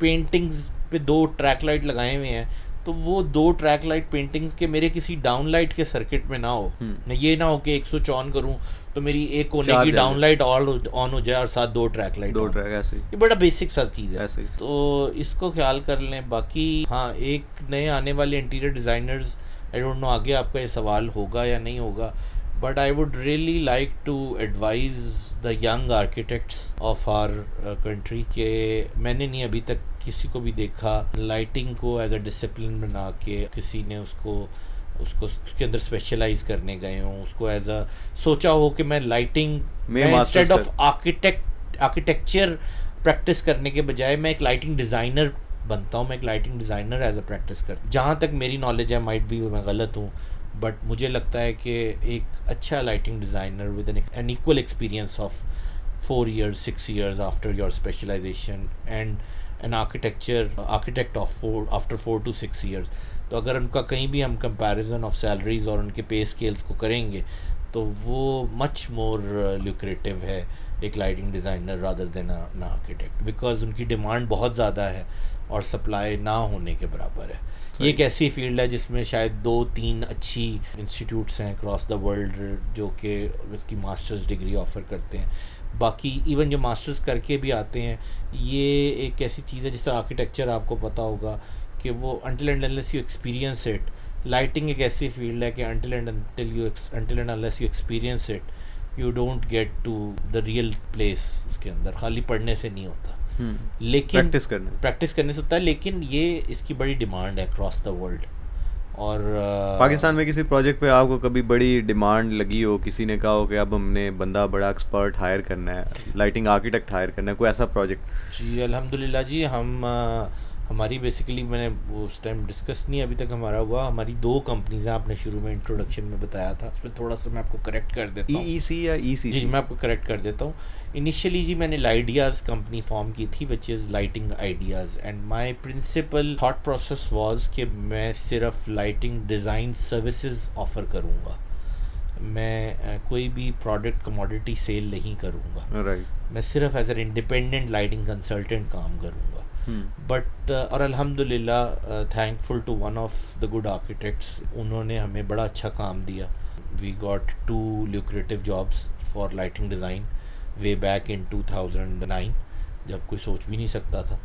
और बाय द वे उस टाइम वो प्रोजेक्ट्स पे वो क्लाइंट्स जर्मनी, उनमें से एक क्लाइंट जर्मनी से सर्विसेज लेता था यही लाइटिंग डिज़ाइन की, तो उनको अंडरस्टैंडिंग थी, तो we offered them the service और वो हमने किया। बट चूँकि हमने lighting design as a start किया था, हमने उनको वो कंसल्टेंसी चार्ज की and we gave them the all the package of lighting design, जिसके अंदर स्पेसिफिकेशंस भी होती हैं, जिसके अंदर जिस तरह कोई और बिल्डिंग मटीरियल होता है कि आपको ये चीज़ ख़रीदनी है, ये इधर लगेगी, ये इधर लगेगी, जिस तरह आप अपना कोई भी आर्किटेक्चर का लेआउट देते हैं, उसके अंदर बिल ऑफ क्वांटिटीज़ होती हैं, स्केड्यूल्स होते हैं, हर चीज़ मौजूद होती है, उसके लाइटिंग लेआउट्स मौजूद होते हैं। लेकिन अनफॉर्चुनेटली उसमें हुआ ये कि जब वो प्रोक्योरमेंट में वो चीज़ उनकी प्रोक्योरमेंट टीम के पास गई तो उन्होंने हाथ खड़े कर लिए, उन्होंने कहा जी कि ये तो पाकिस्तान में इसमें से कोई चीज़ अवेलेबल ही नहीं है, और जहाँ से आप बोल रहे हैं बेल्जियम से ले आएँ और नीदरलैंड से ले आएँ और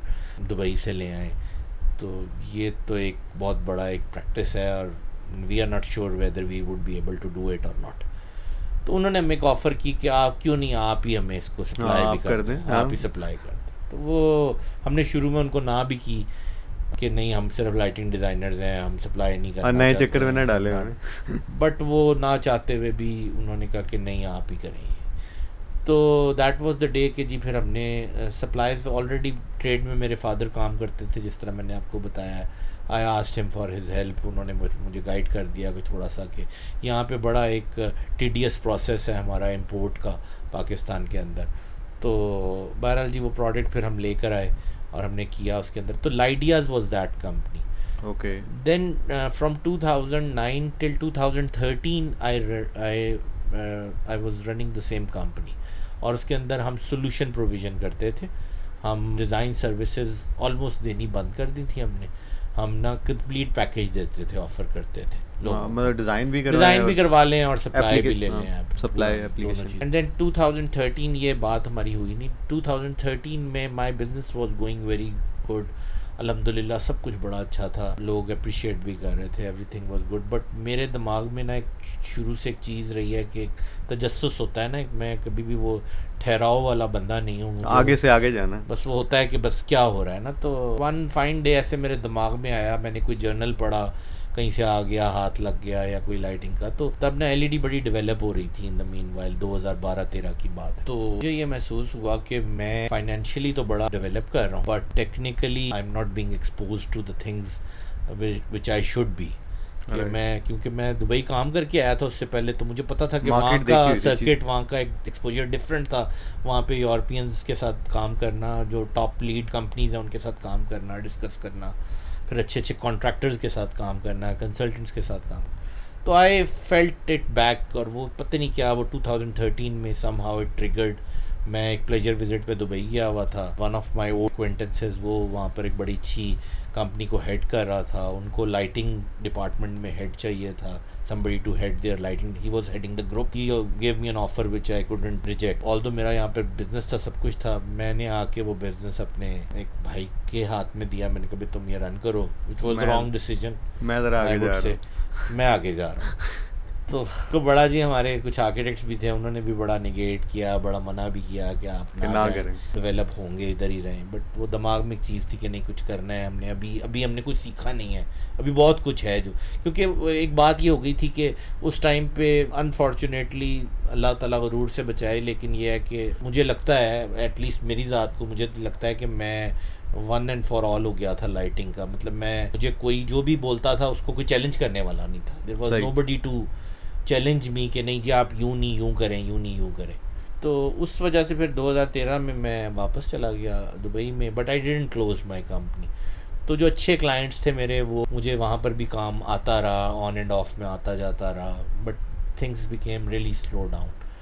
and then 2018 end of 18 in the meanwhile I did 2 to 3 jobs, जिसमें मैंने डिज़ाइन का काम भी किया, फिर मैंने सेल्स भी देखी एक रीजन की, फिर मैंने 1-1.5 साल मैंने एक यूरोपियन कंपनी है मैन्युफैक्चरिंग की, उसको मैंने हेड भी किया for the Middle East region. तो वो एक अच्छा एक्सपीरियंस गेन हो गया in terms of starting from design to supplies to manufacturing. End of 2017-18 start 18 I decided कि मैंने अब अपनी कंपनी स्टार्ट करनी है back in Middle East. Okay. तो वो फिर उधर हमने कंपनी स्टार्ट की ECC इंटरनेशनल के नाम से। ECC again comes from the short form electric concern corporation, जो मेरे वालिद की और दादा की कंपनी थी। मतलब आपने कहा मैं उसी को वो तो इंटरनेशनल सर्विस के साथ एक लफ्ज़ हमने ऐड किया और ECC इंटरनेशनल करके, तो वो हमने रजिस्टर की। और फिर 18 में जब हमने एग्रेसिवली मैंने जॉब छोड़ दी और मैंने एग्रेसिवली काम करना शुरू किया, तो अल्हम्दुलिल्लाह जो मेरे कुछ क्लाइंट्स थे जो जिनका मैंने बहुत शुरू में काम किया, तो उन्होंने मुझे कांटेक्ट किया वापस कि भाई हमारे काम है पाकिस्तान के अंदर and internationally as well, outside Pakistan as well, तो आप उसके ऊपर काम करें। वो उस सिलसिले में फिर मैंने ECC इंटरनेशनल पाकिस्तान भी रजिस्टर कर ली। अब हम बेसिकली 2 कंपनीज़ रन करते हैं। So we run in Pakistan, we run 2 companies, which is Lydias and ECC International. Lydias is specifically for lighting design, independent lighting design. Okay. And ECC International is a company जिसके banner के under हम supply solutions offer करते हैं, design and supply combined solutions offer करते हैं। और जो आपकी बात थी वो काफ़ी लंबा हो गया जवाब मेरा। कोई बात नहीं, हम शुरू वाला इंट्रो काट के ये डाल देंगे। लाइटिंग डिज़ाइन जो है वो अब आपने कहा था कि यहाँ पर डिमांड है, तो अल्हम्दुलिल्लाह इस time as of now as I speak अभी भी हमारे पास 4 मेजर प्रोजेक्ट्स चल रहे हैं। इसमें से एक एजुकेशनल प्रोजेक्ट है, लाहौर का one of the famous universities हैं, उन्होंने हमें हायर किया हुआ है right through an architect. We are the official independent lighting designer on the project. उसके अलावा 2-3 हमारे पास हाई एंड रेजिडेंशियल यूनिट्स हैं, नीश रेजिडेंशियल, उसके कुछ प्रोजेक्ट्स हैं।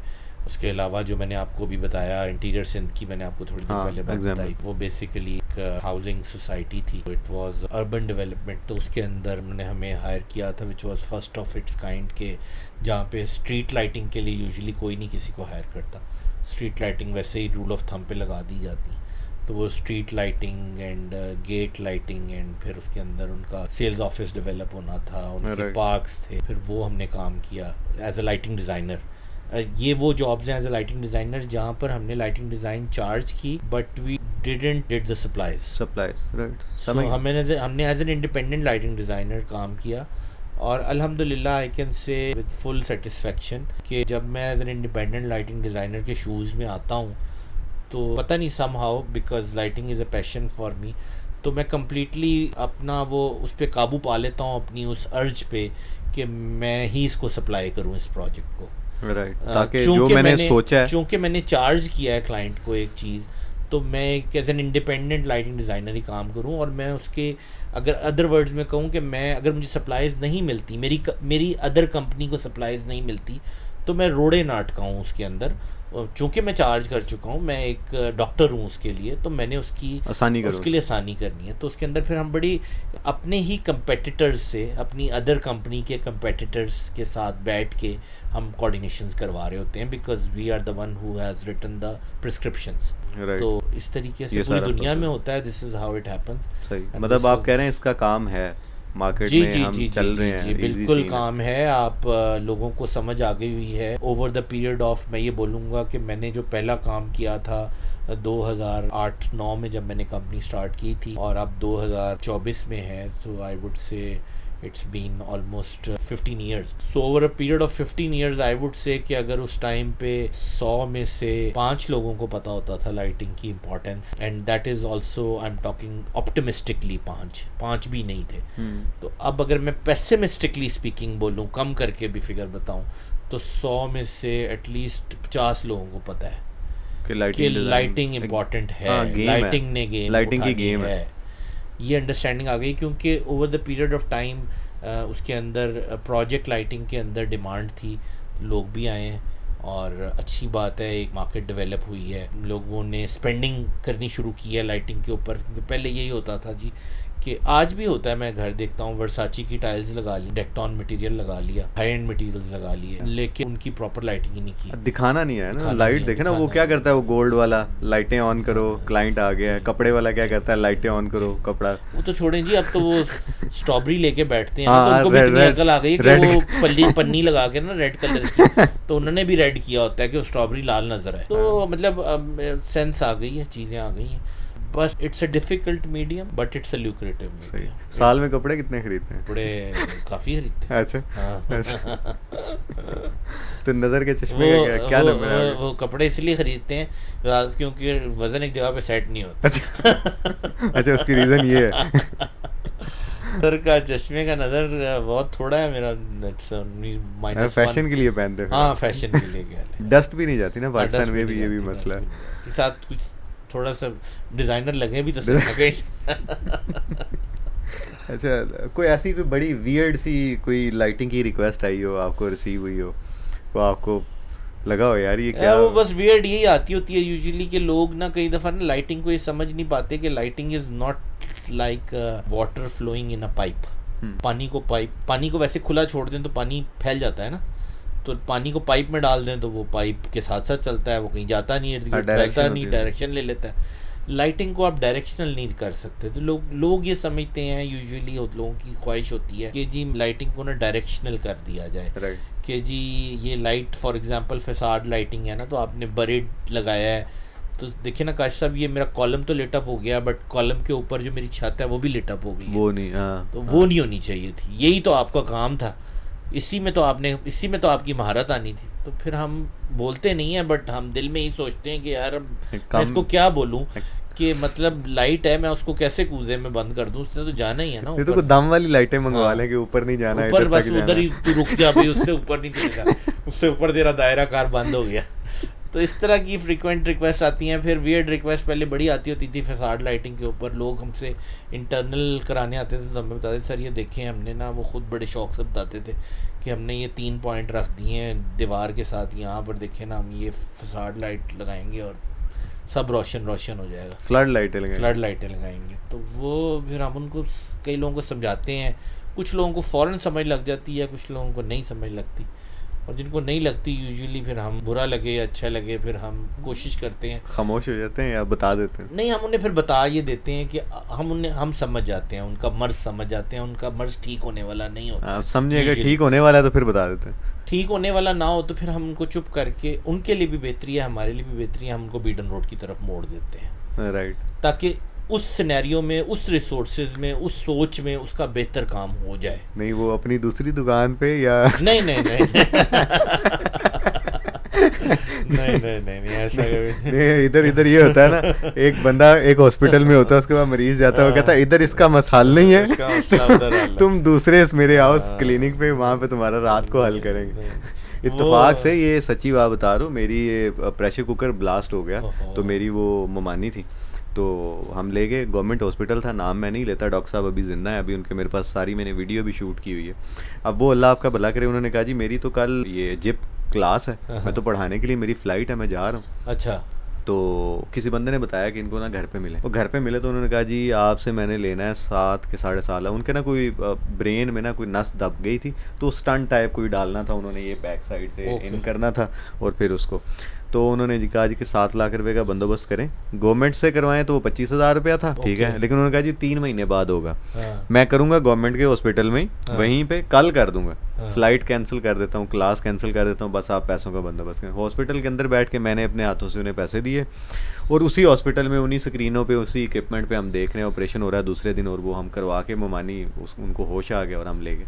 तो बात करने का मकसद ये है कि ये ना हो क्या लाइडियस वाले कहते हैं आप वहाँ चले लाइटर नोट, बट ये है कि देखें हर किसी ने अपने एंड पे मेहनत की होती बिल्कुल है। ऐसे, बिल्कुल ऐसे। तो आप यकीन माने कि गूज़बम्प्स मुझे होते हैं कि जब हम I was a very average student in my engineering. जो मेरे दोस्त यार कभी कोई अगर देखेगा भी तो ऐसे झूठ नहीं बोलना चाहिए, सबको ही पता है प्रोबेशनल ले के हम पास हुए हैं। अच्छा। तो ये भी यकीन नहीं था कि कोई जॉब देगा, क्या करेंगे, पैसे कहाँ से आएंगे। उस टाइम बड़े वियर्ड से बंदे के सवालात ज़हन में होते हैं, स्पेशली लास्ट ईयर जब हो रहा होता है ना, जब तो सारे जो बड़े बड़े जीपीए वाले हैं वो काबिज हुए होते हैं। हमने तो जाना है तो बस तो वो अल्लाह की कुदरत है जी, अल्लाह ताला ने हर स्टेप वो कहते हैं ना रास्ता बनाता गया और चीज़ें आसान होती गई। लेकिन उन सब में वो हमारे वालिद साहब ने यही चीज़ हमें सिखाई है, घुट्टी में हमारी डाली हुई है, डीएनए में डाली हुई है कि ना एक तो नीयत अच्छी रखनी है, एक किसी को एडवाइस जो है ना वो गलत नहीं देनी है। हाँ, बेहतर देनी है, ले ना ले उसके रिसोर्स के हिसाब से।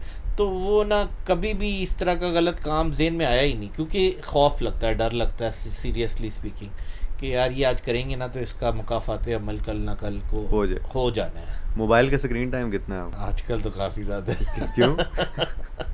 टिकटॉक जिंदाबाद। नहीं, टिकटॉक देखते हैं कि इंस्टाग्राम की रील्स देखते हैं? दोनों। इंस्टाग्राम की रील्स ज़्यादातर देखी जाती है, खाने की तो नहीं देखते? नहीं, ज़्यादातर वही अपनी फील्ड से रिलेटेड ही हैं ज़्यादातर। अच्छा। तो वही ज़्यादातर देखते हैं। बाकी ये है कि वो वैसे भी जब आप मिड शादी के 15-20 साल बाद ना यूजुअली मोबाइल टाइम, वैसे भी स्क्रीन टाइम आपको बढ़ जाता है।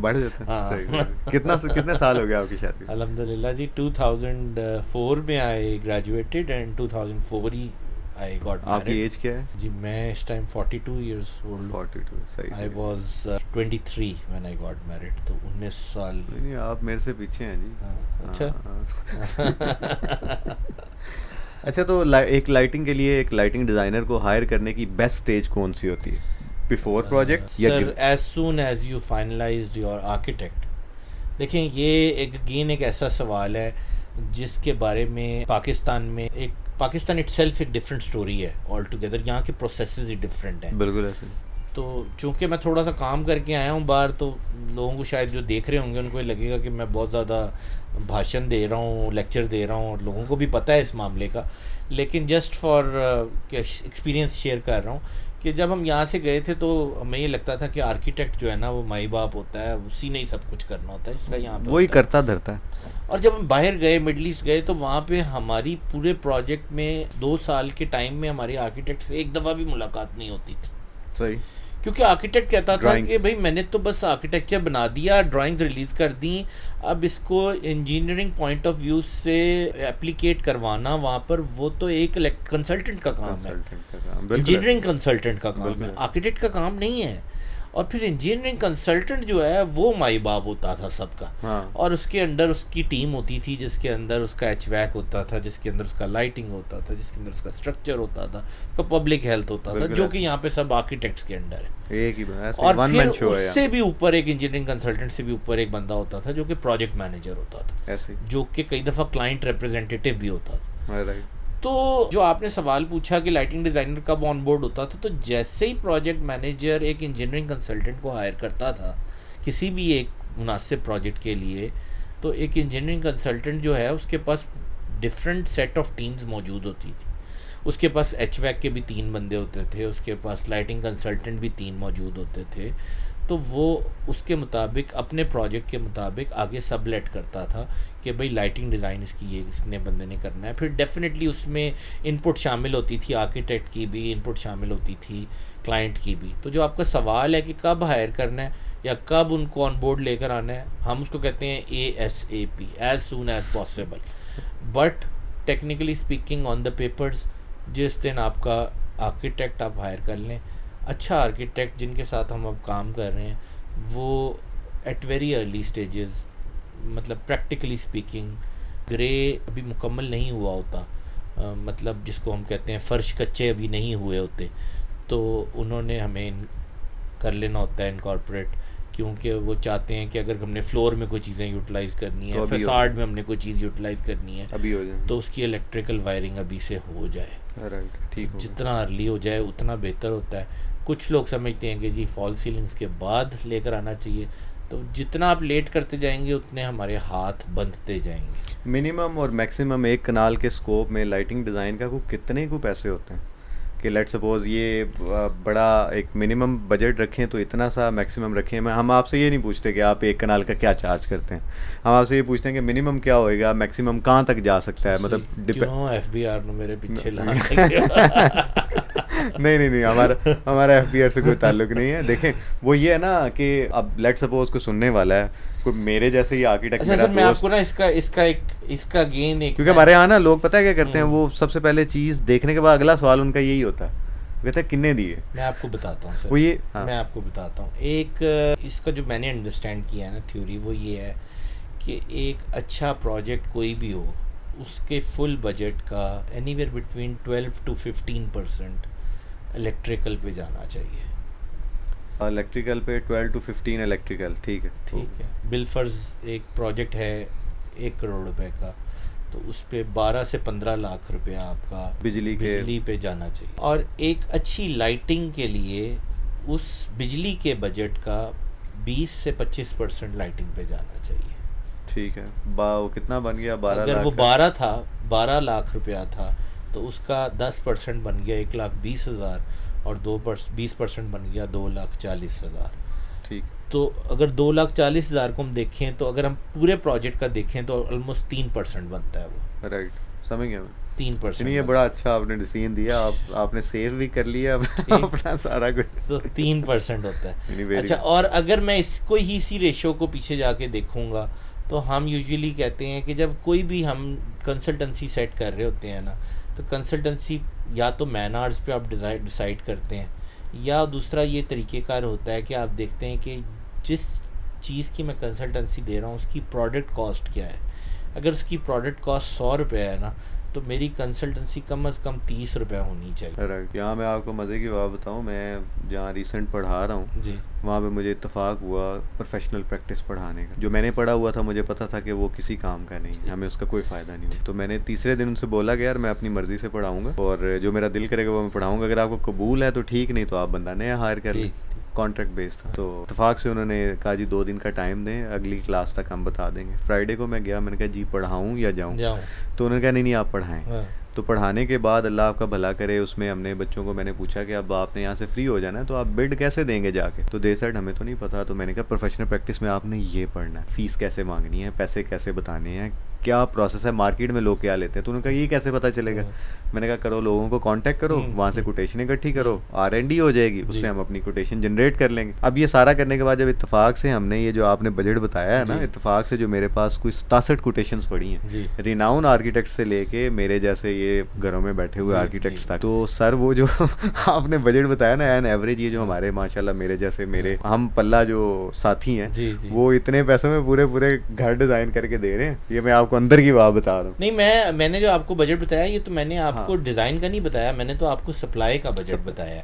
अब करोड़ रुपए के पीछे मैंने आपको बताया तकरीबन 2.5 लाख रुपए का कमोबेश सप्लाईज की बात बताई है। तो बहुत ज़्यादा तो नहीं आपको बताई, इतनी तो लाइटिंग नहीं, ये ज़्यादा नहीं है, मैं ये कह रहा हूँ। और इसका मैं कह रहा हूँ कि 30% और डिज़ाइन पे जाना चाहिए। तो अगर 2.5 लाख रुपया लेट से लाइटिंग पे लग रहा है तो इसका 30% is somewhat about 10% is about 25,000, तो 75,000 रुपया समझ लाख रुपया कर लें आप, एन एवरेज लाख। अब करोड़ रुपए का तो घर नहीं होता, नहीं होता। तो 10 कनाल का घर आजकल 10 करोड़ का बन रहा है, 10 से ऊपर जी। ठीक है, 10 करोड़ के हिसाब से मल्टीप्लाई करें तो 7.5 लाख रुपया बनता है। तो इतना नहीं है भाई। मैंने अंदर की बात आपको बता दी। ये 3.5 लाख रुपए में पूरे घर के नक्शे, बिजली, इलेक्ट्रिकल स्ट्रक्चर इधर ड्राफ्टमैन बना देते हैं जनाब, और हफ्ते बाद वो ड्राइंगें दे देते हैं। साथ उन्होंने लिखा होता है ड्राइंग जल्दी चाहिए तो आप 50,000 ज़्यादा दें, हम आपको जल्दी दे दें। तो ये तो क्वालिटी ऑफ वर्क है। तो अच्छा, इसलिए वो ये पैसे उसमें ज़्यादा नहीं है। मैं उनको नहीं मैं वो मैं नहीं बोलूँगा नहीं उनको नहीं नहीं, कि ये तो वो मैं बोल हाँ, रहा हूँ ना, जी ये मेरी जी फील्ड है, जी मैं जी आपसे क्यों बुलवाऊंगा। जी। तो वो देखें सर, वो डिटेल अगेन फिर वही बात आ जाती है कि वो जिस तरह का काम बेचारे करके, जितना काम वो करके दे रहे हैं ना, मैं भी उसी मार्केट में बैठा हूँ।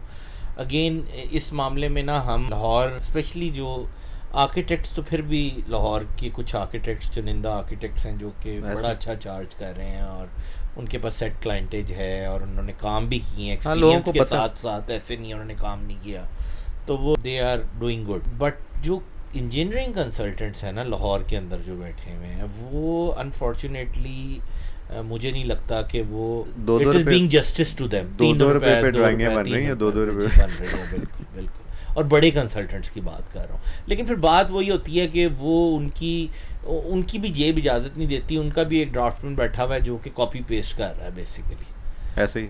मैक्सिमम क्या होता है कि जहाँ पे लोड कैलकुलेशंस आती हैं, जहाँ पे आती हाँ, है, वो वहाँ पे थोड़ा प्रिंसिपल टेक्निकल का। इंजीनियर थोड़ा इन्वॉल्व हो जाता है। हाँ, वो आपकी SLD जी, बना देता है, तो सिंगल लाइन बाकी तो डायग्राम। सारे वही कर रहे हैं और वो बेचारे करे भी क्या, वो जितना उनको पैसे मिल रहे हैं उस हिसाब से यही वो होना है उतना ही उसका। चार्ज करेंगे उसको। अच्छा, एक और कुलिये की बात बताएं कि हमारे पास अगर कोई डॉक्टर आता है, आपकी फील्ड का डॉक्टर, जी जी ठीक है, जी जी तो लेट्स सपोज अब वो एक प्रोडक्ट लेके आ जाता है, तो क्या कोई ऐसी बेसिक पैरामीटर्स हैं कि बंदा उस चीज़ की जांच पड़ताल कर ले और बंदे का पता चल जाए कि यार ये वाकई सच बोल रहा है, झूठ बोल रहा है, या इसकी प्रोडक्ट में वो बातें हैं? मैं ये नहीं कह रहा कि किसी का मैं नाम लूँगा, जी, लेट्स जी। सपोज मेरे पास देखे ना, यहाँ पे कोई और बंदा आ जी, जाता जी, है, जी। कोई एक चीज़ बेचने आ जी, जाता है, जी। तो मुझे कहता है ये देखें जी, जी। ये फलाने मैंने वो जो डीप सोर्स लाइट है मैंने देखें उसका ब्रेक डाउन करके ये देखें मैं 700 रुपये में बना दी है, ठीक है। अब लेट्स सपोज ऐसे क्या पैरामीटर्स हैं, ठीक है, जो यार कि पहचान करवाते अनफॉर्चुनेटली हैं? ना, ये हम भी ये फेस कर रहे हैं ये प्रॉब्लम।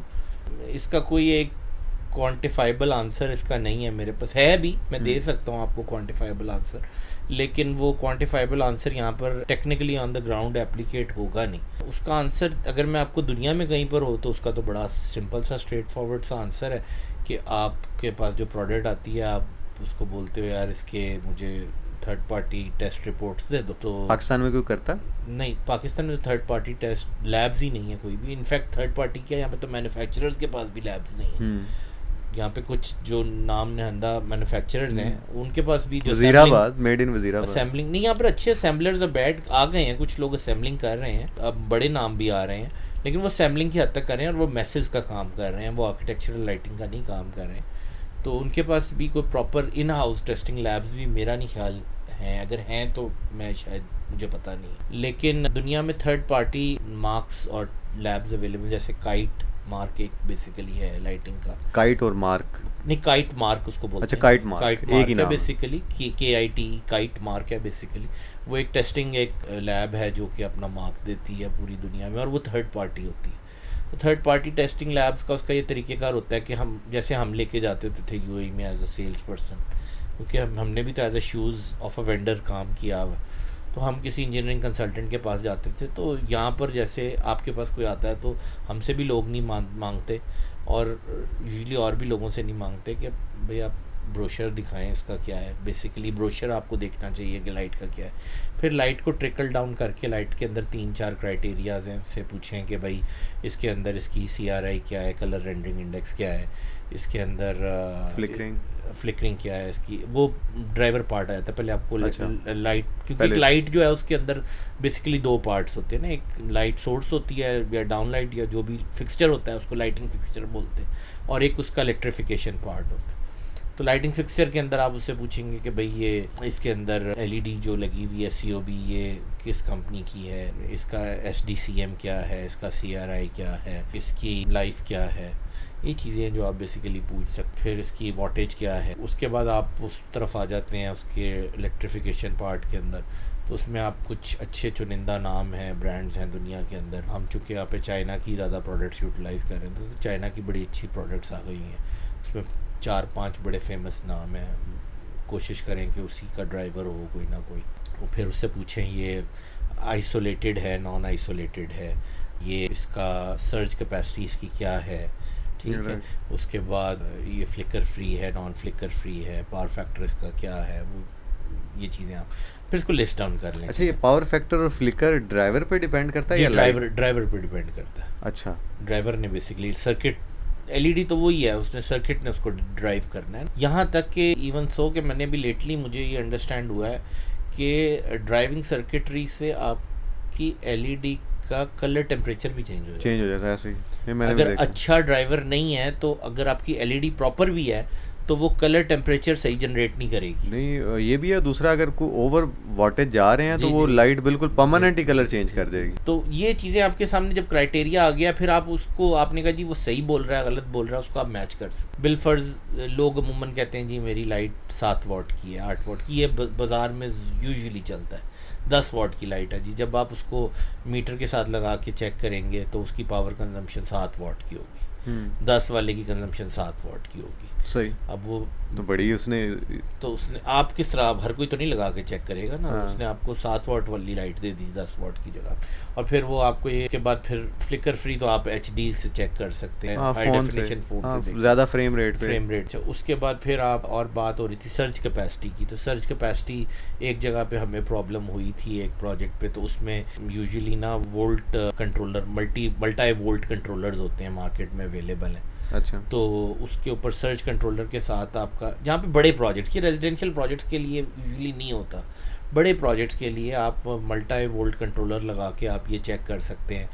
उसकी डेटा शीट में मेंशन होता है कि ये इसकी नॉर्मल रेंज जो है वो 220 टू 240 वोल्ट्स है लेकिन ये 270 वोल्ट अप टिल 7 सेकेंड बर्दाश्त करेगा या 6 सेकंड बर्दाश्त। तो आप मल्टी वोल्ट से उसको दे के देखें, वो ओवर वोल्टेज करके कितना को बर्दाश्त करता है, लो करके देखें, हायर करके देखें। लेकिन ये बड़े प्रोजेक्ट्स के लिए, और अगर कोई बहुत ही बड़ा प्रोजेक्ट है, जैसे अभी हम कुछ प्रोजेक्ट्स कर रहे हैं, तो उसमें अब इंजीनियरिंग कंसल्टेंट्स, कराची के इंजीनियरिंग कंसल्टेंट्स हैं, again hats off to them कि वो उन्होंने अपने आप को डेवलप कर लिया इस लेवल पे कि जहाँ पे वो जाके मिडल ईस्ट में भी प्रोजेक्ट्स कर रहे हैं, पाकिस्तान में भी सारे, लाहौर में भी जो बड़े प्रोजेक्ट्स हैं उनमें इंजीनियरिंग कंसल्टेंट्स आपको कराची के ही मिलेंगे। राइट। तो उनकी तरफ से बड़ी सेट स्पेसिफिकेशंस आई हैं, और उस स्पेसिफिकेशन में ये है कि हमें थर्ड पार्टी टेस्ट रिपोर्ट्स दे दें। सही।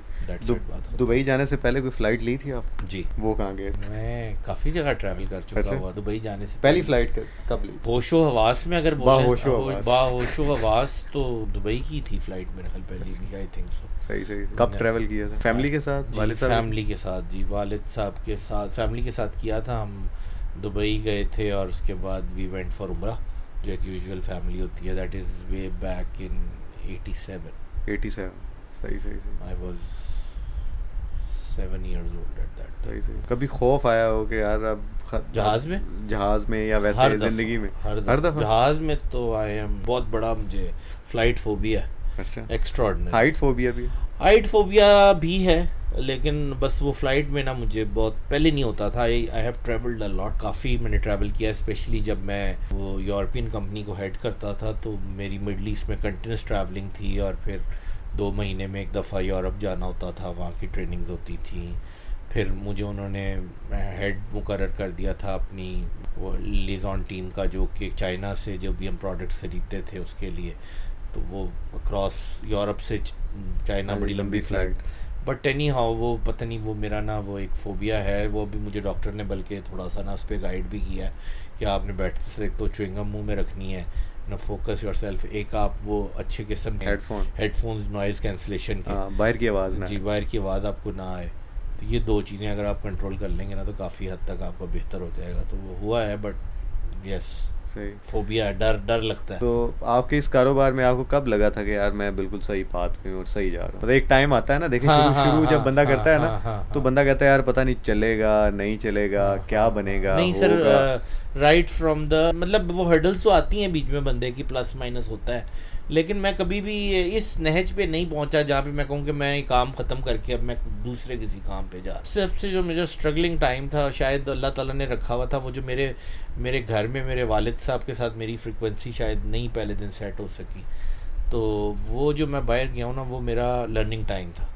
और अगर अल्लाह ताला ने आज मुझे यहाँ पहुँचाया तो वो कहते हैं ना, किसी उसके पीछे वो रीज़न। तो अगर मैं वो ना जाता ना, तो शायद मुझे लगता है कि मैं आज यहाँ पे ना बैठा होता, तो मैं वो एक्सपोजर ही ना मुझे मिलता, मुझे पता ही नहीं चलता कि लाइटिंग में क्या होता गया। और जो आप बात कर रहे हैं ना, वो मेरे ज़िंदगी में तब आई थी कि जब मैं UAE, अच्छा 2006 में मैंने आपको बताया, 5-6 में मैं गया था।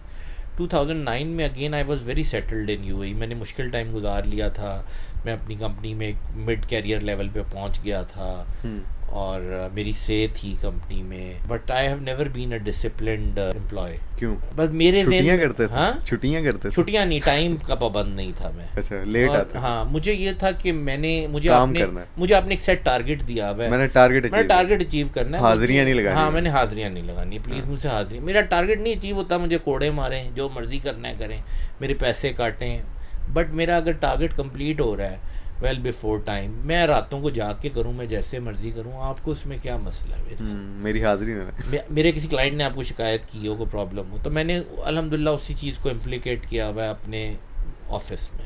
मेरे किसी एम्प्लॉय की कोई बायोमेट्रिक नहीं होती, कोई हाज़िरी नहीं है, हर कोई फ्री है आने जाने के लिए, but at the end of the day client मेरा काम पूरा होना चाहिए, क्लाइंट सेटिस्फाइड होना चाहिए। तो coming back to the point कि मैं डिसिप्लिन नहीं था, तो मैं 2009 में एक इसी तरह का छोटा सा एक वाक़या हुआ मेरे मैनेजर के साथ। रमज़ान के दिन थे, रोज़े में वैसे भी बंदे को गुस्सा ज़्यादा होता है खाली पेट, जब आप 2.5 घंटे ड्राइविंग करके आ रहे हो 30 की गर्मी में, तो वो उसने आते साथ मुझे करके वॉच देखी और उसने कहा, हे मिस्टर काशिफ, वो मैं उस एक्सेंट में बोल रहा हूँ आपको, अरबिक, हे मिस्टर काशिफ, और वो एक लंबा सा, वो हमारे ना वर्क स्टेशन लगे हुए थे, तो वो आके उसने ऊंची आवाज़ में, hey mister Kashif, see the time, और वो 9:30 बजे थे, 8 बजे हमारा ऑफिस स्टार्ट होता, कम इन my office.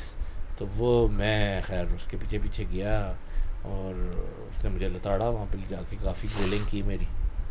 And he use to live, अभी भी मेरे साथ इन टच है, वो पता नहीं कभी देखेगा, तो he use to live across the street, मतलब वो हमारा ऑफिस था, जो दुबई में रहता है उनको पता होगा, हमारा ऑफिस था next to Mall of Emirates, Barsha का एरिया उसके अंदर, और वो रहता थे बेसिकली मरीना में, just across. And I was paid, इतना ही बस हम कर सकते थे अफोर्ड, कि I used to live in Sharjah and I used to work in Dubai. Travel distance बहुत बड़ा था। तो उसने जब मुझे बात बोली ना, तो बस वो एक पीक टाइम हुआ होता है बंदे का, तो मैं बाहर गया, जस्ट वो ड्रामेटिकली मैंने रेजिग्नेशन अपना बनाया, जाती दफ़ा पीछे गया, आती दफ़ा आगे आए। हाँ, रेजिग्नेशन मैंने बनाया और मैंने उसके हाथ में पकड़ाया, तो मुझे कहता है, what do you mean, you can not do like this, we will ban you. तो वो उनका एक हरबा होता है, वी विल बैन यू। तो खैर इतनी जो हमें भी समझ थी मैं कि you can not ban me being an engineer, but even if you want to, I don't want to work in this country any. वो इतना मैं थक गया हुआ। 2009 में मैं फिर वो मुझे CEO ने उसके बड़ा समझाया, सब कुछ किया, रुक जाओ, मैं कर नहीं, अब रुकना बड़ा फ़ायदा है। मुझे नहीं पता था, मैं इधर आ गया। इधर आके सर मैंने ना, वाले साहब ने मुझे बड़ा रोका, नहीं वापस आओ, नहीं वापस आओ, यहाँ पर क्या क्या करोगे। दैट वाज द टाइम कि जब अल्लाह माफ़ करे, अभी हमारे हालात फिर अल्लाह ताला अपने हिफ्ज़-ओ-मान में रखे, but security point of view से फिर बेहतर है। वो दिन थे कि जब अखबार में अगर किसी दिन बॉम्ब ब्लास्ट की खबर ना हो, तो वो एक खबर थी। हाँ, वो एक खबर थी। जुम्मे पढ़ने लोगों ने छोड़ दिए थे, मस्जिदें ऐसे ही है लाहौर में तो स्पेसिफिकली, मतलब ऐसे। तो मेरे वाले साहब ने कहा, तुम क्या करने आ रहे हो, और यहाँ पर लोग 10-10 रुपए के पीछे, लाइट के पीछे, बीडन रोड पे हमारी दुकान है, 10-10 रुपए के पीछे सौदा छोड़ के चले जाते हैं अगली दुकान पे। लिटरली लाहौर के अंदर, ये मैं आपको टेक्निकल बात बता रहा हूँ कि बातों से बाहर निकल रही है कि बीडन रोड पे आज भी ऐसे लोग मौजूद हैं जो कि शालम मार्केट, शालमी जो कॉमन है, वहाँ से सामान लेकर आते हैं, जितने का सामान लाते हैं उतने का ही बेच देते हैं। सही, फ़ायदा क्या होता है? बड़ा अच्छा सवाल है।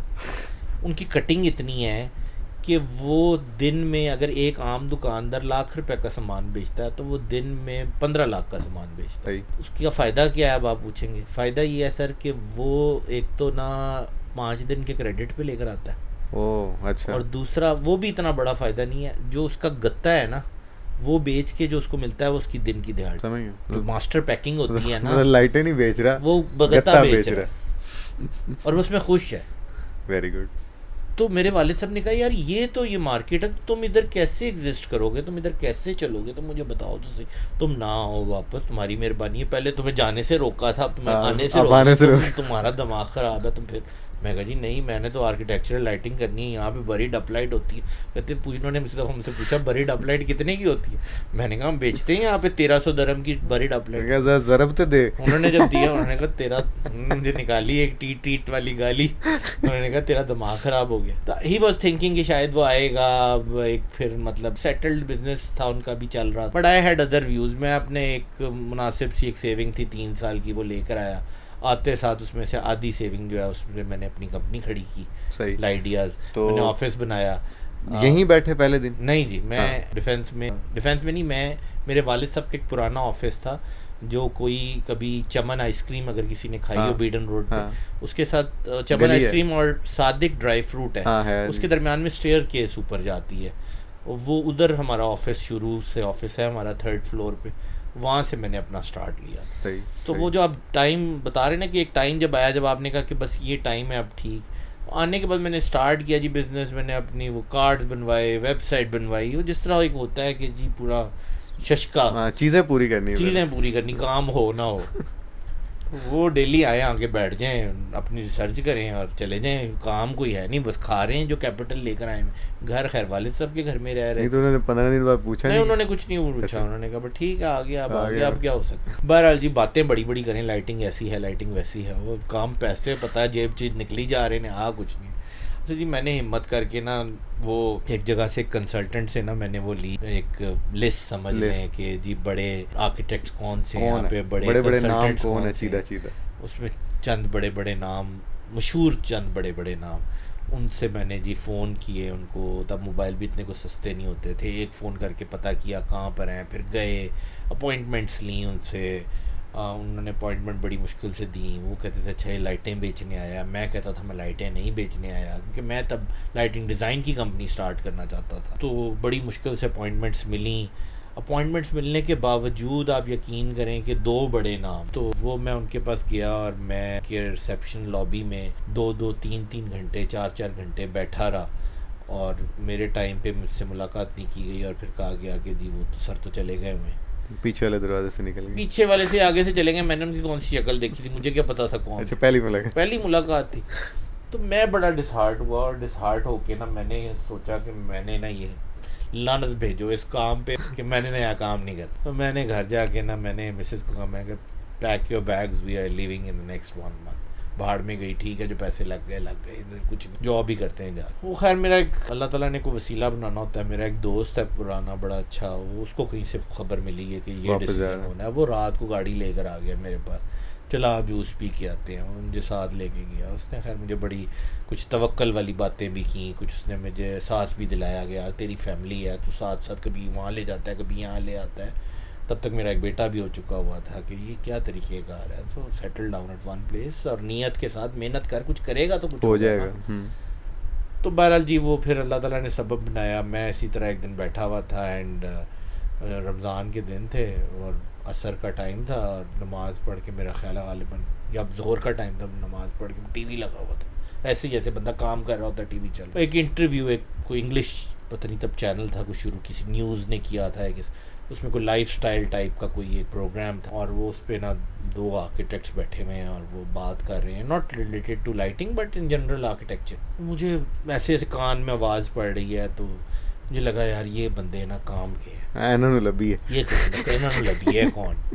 आई स्टार्टेड सर्चिंग जी, वो गूगल तब तक था, मैंने उसको सर्च किया जी, वो MSN था शायद, गूगल नहीं था तब। वो बहरहाल जी मैंने उनका एड्रेस ढूंढा, उनको फ़ोन किया, उनकी रिसेप्शनिस्ट से बात हुई। मैंने उसे 10 मिनट बड़ी इंगेज करके रखा जी, मुझे प्लीज़ मुलाकात करा दें।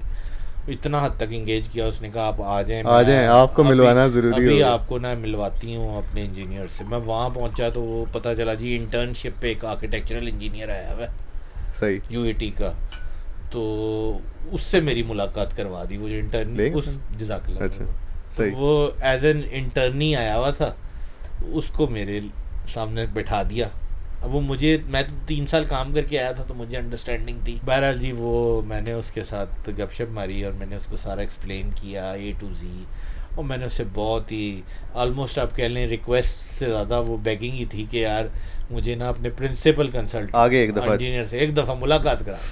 उसने कहा जी वो तो है नहीं, वो तो इस्लामाबाद गए हुए हैं, इधर है ही नहीं, वो आएंगे तो मैं आपका ब्रोशर्स दे दूँगा। ठीक है जी, मैं कर आके जी गुलबर्ग में वो ऑफिस था, गुलबर्ग से मैंने गाड़ी स्टार्ट की and I came back to Mall Road पे आके मैं ऊपर चढ़ा, अपने स्टेयर केस से दरवाज़ा खोला, जाके बैठा ही था, अभी तो मुझे कॉल आया, अस्सलाम वालेकुम, वालेकुम, मैं इसे ऑफिस से बात कर रही हूँ, अभी आप होके गए हैं, आ जाओ वापस। तो वो प्रिंसिपल आर्किटेक्ट्स हैं, वो बुला रहे हैं।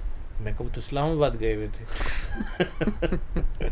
नहीं वो आ गए हैं वो, और वो कह रहे हैं कि वो आप ना एक प्रेजेंटेशन दे सकते हैं तो आप आ जाएं, आप दे सकते हैं प्रेजेंटेशन। वो बीबी मुझसे बार बार यही पूछी, तो मैंने कहा हाँ, मतलब मैं 3 साल से यही कर रहा हूँ, मैं कोई रट के थोड़ी आनी प्रेजेंटेशन। मैंने बनाई भी थी। अच्छा, पहली प्रेजेंटेशन हमारी ये थी जो स्लाइड चलाते थे, why do you need a lighting designer. पहले समझ लो। तो मैंने जाते साथ ना, वो मैं कॉन्फ्रेंस रूम था मुनासिब सा 10-12 बंदों का, मेरा ख्याल था 2-3 लोग बैठेंगे। वो बहरहाल जी, वो माशाल्लाह उनकी टीम काफ़ी बड़ी थी। आई स्टिल रिमेंबर कि मैंने प्रेजेंटेशन करनी शुरू की तो 2, 4, 6, 8 फुल हो गया। वो को 15-20 बंदे, सीटें नहीं थी उतनी, वो बंदे खड़े हुए। एक प्रेशर भी होता है आप प्रेजेंट। बहरहाल जी मैंने स्टार्ट किया, why do you need a writing designer, पहला बताया। दूसरी स्लाइड पे गए तो वो प्रिंसिपल आर्किटेक्ट बड़े अच्छे, तो उन्होंने कहा जी कि आप हमें इतना भी बुरा ना समझें गिरावा, हमें पता है कि क्या ज़रूरत होती है, इसीलिए आपको बुलाया गया। आप ये बताएं आप करते क्या हैं, क्या क्या आपने किया। बहरहाल जी I shifted to other presentation के भाई हम यूँ देखते हैं ये वॉल वॉशिंग क्या चीज़ होती है, स्पेक्ट्रल एनालिसिस क्या चीज़ होती है, लाइट एंड शेडो के साथ कैसे प्ले अराउंड किया जाता है, कलर टेम्परेचर क्या होता है, जो चीज़ें होती हैं मैंने बताई। सो के वो अफ्तारी का टाइम हो गया, अफ्तारी भी हो गई। उसके बाद जी हम कंटिन्यू करते रहे उसको बातचीत को, और वो ये नहज पे आई बात कि उन्होंने कहा जी कि आप कल आएँ और हम आपको ना 2 प्रोजेक्ट्स पे साइन ऑफ करना चाहते हैं। सही मुस्तफ़ा, आप बिलीव करेंगे कि मेरे अभी भी गूज बम्स आते हैं। मुझे यकीन नहीं आता था कि अल्लाह ताला ने क्या मेरे लिए सबब बनाया है कि मुझे वेरी नेक्स्ट डे उन्होंने बुलाया, और पाकिस्तान के टॉप नॉच क्लाइंट्स जो हैं ग्रुप्स के, कुछ 2 टेक्सटाइल से रिलेटेड, उन्होंने उनके सामने मुझे बिठाया and they really respect what I like the most. ठीक है, काम तो मिला, बट जो एक्नॉलेजमेंट थी ना, that is the most important part of it. और वो एक टाइम था, वो एक चीज़ थी कि मैंने कहा नहीं काश साहब आपने कुछ कर लिया, कुछ कर लिया, नहीं कुछ कर लिया, यानी कि इसी फील्ड को आपने कंटिन्यू करना है। हाँ। और आप यकीन करें कि वो 2 प्रोजेक्ट्स जो हैं वो मेरी 3 साल की 50% सेविंग के बराबर थे, जो मैंने यूएई में हासिल की। सही। तो आई वाज अलोन। फिर मैंने ही उस डिज़ाइन को इम्प्लीमेंट किया, मैंने ही उसकी ऑटोकैड लेआउट्स की, मैंने ही उसकी आप कह लें वो जो आप उसको लेबलिंग कहते हैं ड्राइंग्स की, वो की, मैंने ही वो ड्राइंग्स प्रिंट कराई, मैंने ही तब खुद ही, मुझे 3D स्टूडियो मैक्स का बंदा बड़ा महंगा मिल रहा था, तो मैंने 3D स्टूडियो मैक्स खुद ही ओवर द नेट जाके सीखा। मैंने खुद ही उसके रेंडर्स निकाले जैसे तैसे करके। लाइटिंग डिज़ाइन के तो हम रेंडर्स निकाल लेते थे, बट वो क्लाइंट था पहला और मुझे था कि यार मैं दिखाऊं बेहतर चीज़ देनी है, मतलब 1 मैन आर्मी, मैंने सब कुछ वो किया। तो दैट वाज द टाइम कि फिर मैंने कहा कि नहीं, there is no looking back. तो अल्हम्दुलिल्लाह उसके बाद बेहतर से बेहतर कोशिश करते रहे, तो आज अल्हम्दुलिल्लाह आई कैन से I am very much satisfied. तब मुझे अगर दोबारा भी मौका मिले कि क्या करना है, तो आई वुड से कि मैं यही करूँ। घड़ियों का शौक है आपको? जी, घड़ियों का शौक है। मैं तो अरबी की घड़ी पे अटका हुआ हूँ ना।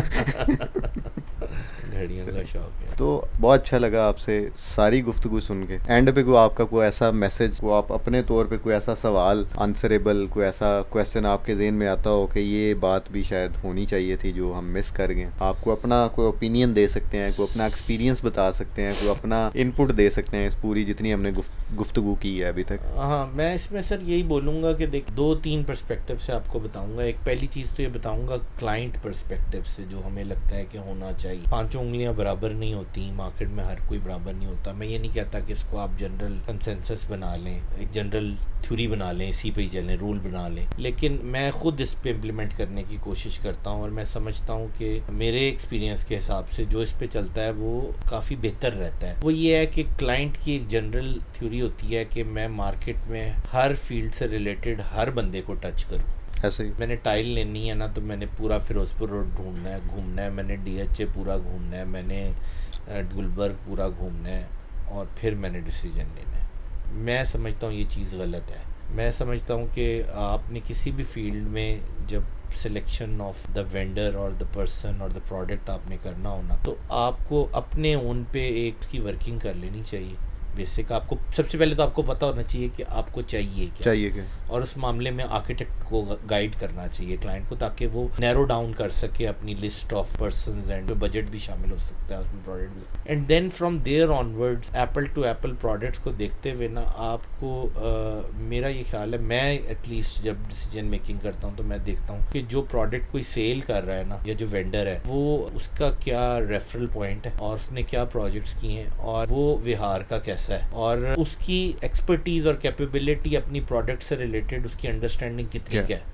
मेरे लिए ये फैक्टर ज़्यादा इंपॉर्टेंट है बजाय इसके कि मैं कोई 10-15% 20% का वेरिएशन में किसी से डिस्काउंट ले और उस बंदे से ले लूँ जिस बंदे को उस चीज़ की अलिफ बे का पता ही नहीं eight the end of the day. तो इस मामले में मैं यूजुअली ये कहूँगा कि क्लाइंट्स प्लीज़, अगर जो भी देख रहे हैं वो ये कोशिश करें कि अपने आप को नैरो डाउन करके, अपनी नीड को अंडरस्टैंड करके, हाँ 2-3 लोगों के पास जाएं। और लाइटिंग के पर्सपेक्टिव से मैं ये बोलूँगा कि प्रोजेक्ट लाइटिंग के पर्सपेक्टिव से हमारे पास ये बड़ी कॉमन हो गई है प्रॉब्लम कि लोग आते हैं और हमें यूज़ करते हैं as a tool to compare with other people. अच्छा, because we are into project lighting, we are not selling single products. तो ऐसा नहीं है कि आप आएंगे तो जिस तरह आप टाइल के शोरूम में जाते हैं तो टाइलें लगी हुई हैं, वो आपको बैठे बैठे ना आपके पर स्क्वायर मीटर के हिसाब से टाइल बनाएगा और आपको बिल दे देगा, तो आप कंपेयर कर लेंगे। बात हमारी लाइटिंग निकालने के लिए हमें उस प्रोजेक्ट को लेना पड़ेगा, उसके लेआउट्स को स्टडी करना पड़ेगा,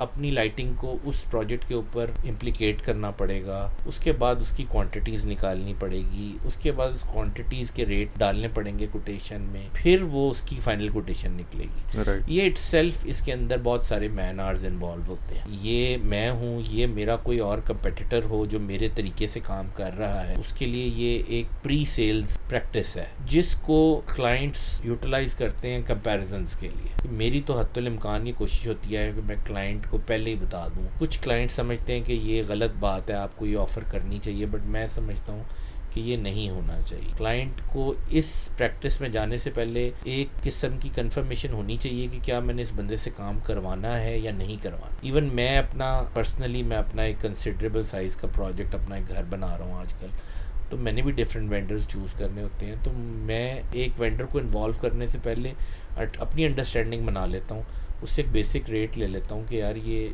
क्या है, किस तरह है, क्या कौन सी प्रोडक्ट है, उसका काम देख लेता हूँ। फिर अगर मैंने उससे चांसेस हों 70% प्लस काम करवाने के, तो मैं उसको इन्वॉल्व करता हूँ डिटेल में, नहीं तो नहीं इन्वॉल्व करता। तो ये थोड़ा सा क्लाइंट्स के एंड पे है कि वो इस चीज़ का ख्याल करें। दूसरा ये है कि मैंने पहले भी बात की है, नए आर्किटेक्ट्स जिन्होंने आर्किटेक्चर कर लिया है, 1 साल की प्रैक्टिस है, 2 साल की प्रैक्टिस है, जो अभी अपने आर्किटेक्चर के फाइनल ईयर्स में है, this is a very lucrative field, this is a very good field, this is something which is not going to end soon and there is a lot of demand, whether it be in Pakistan।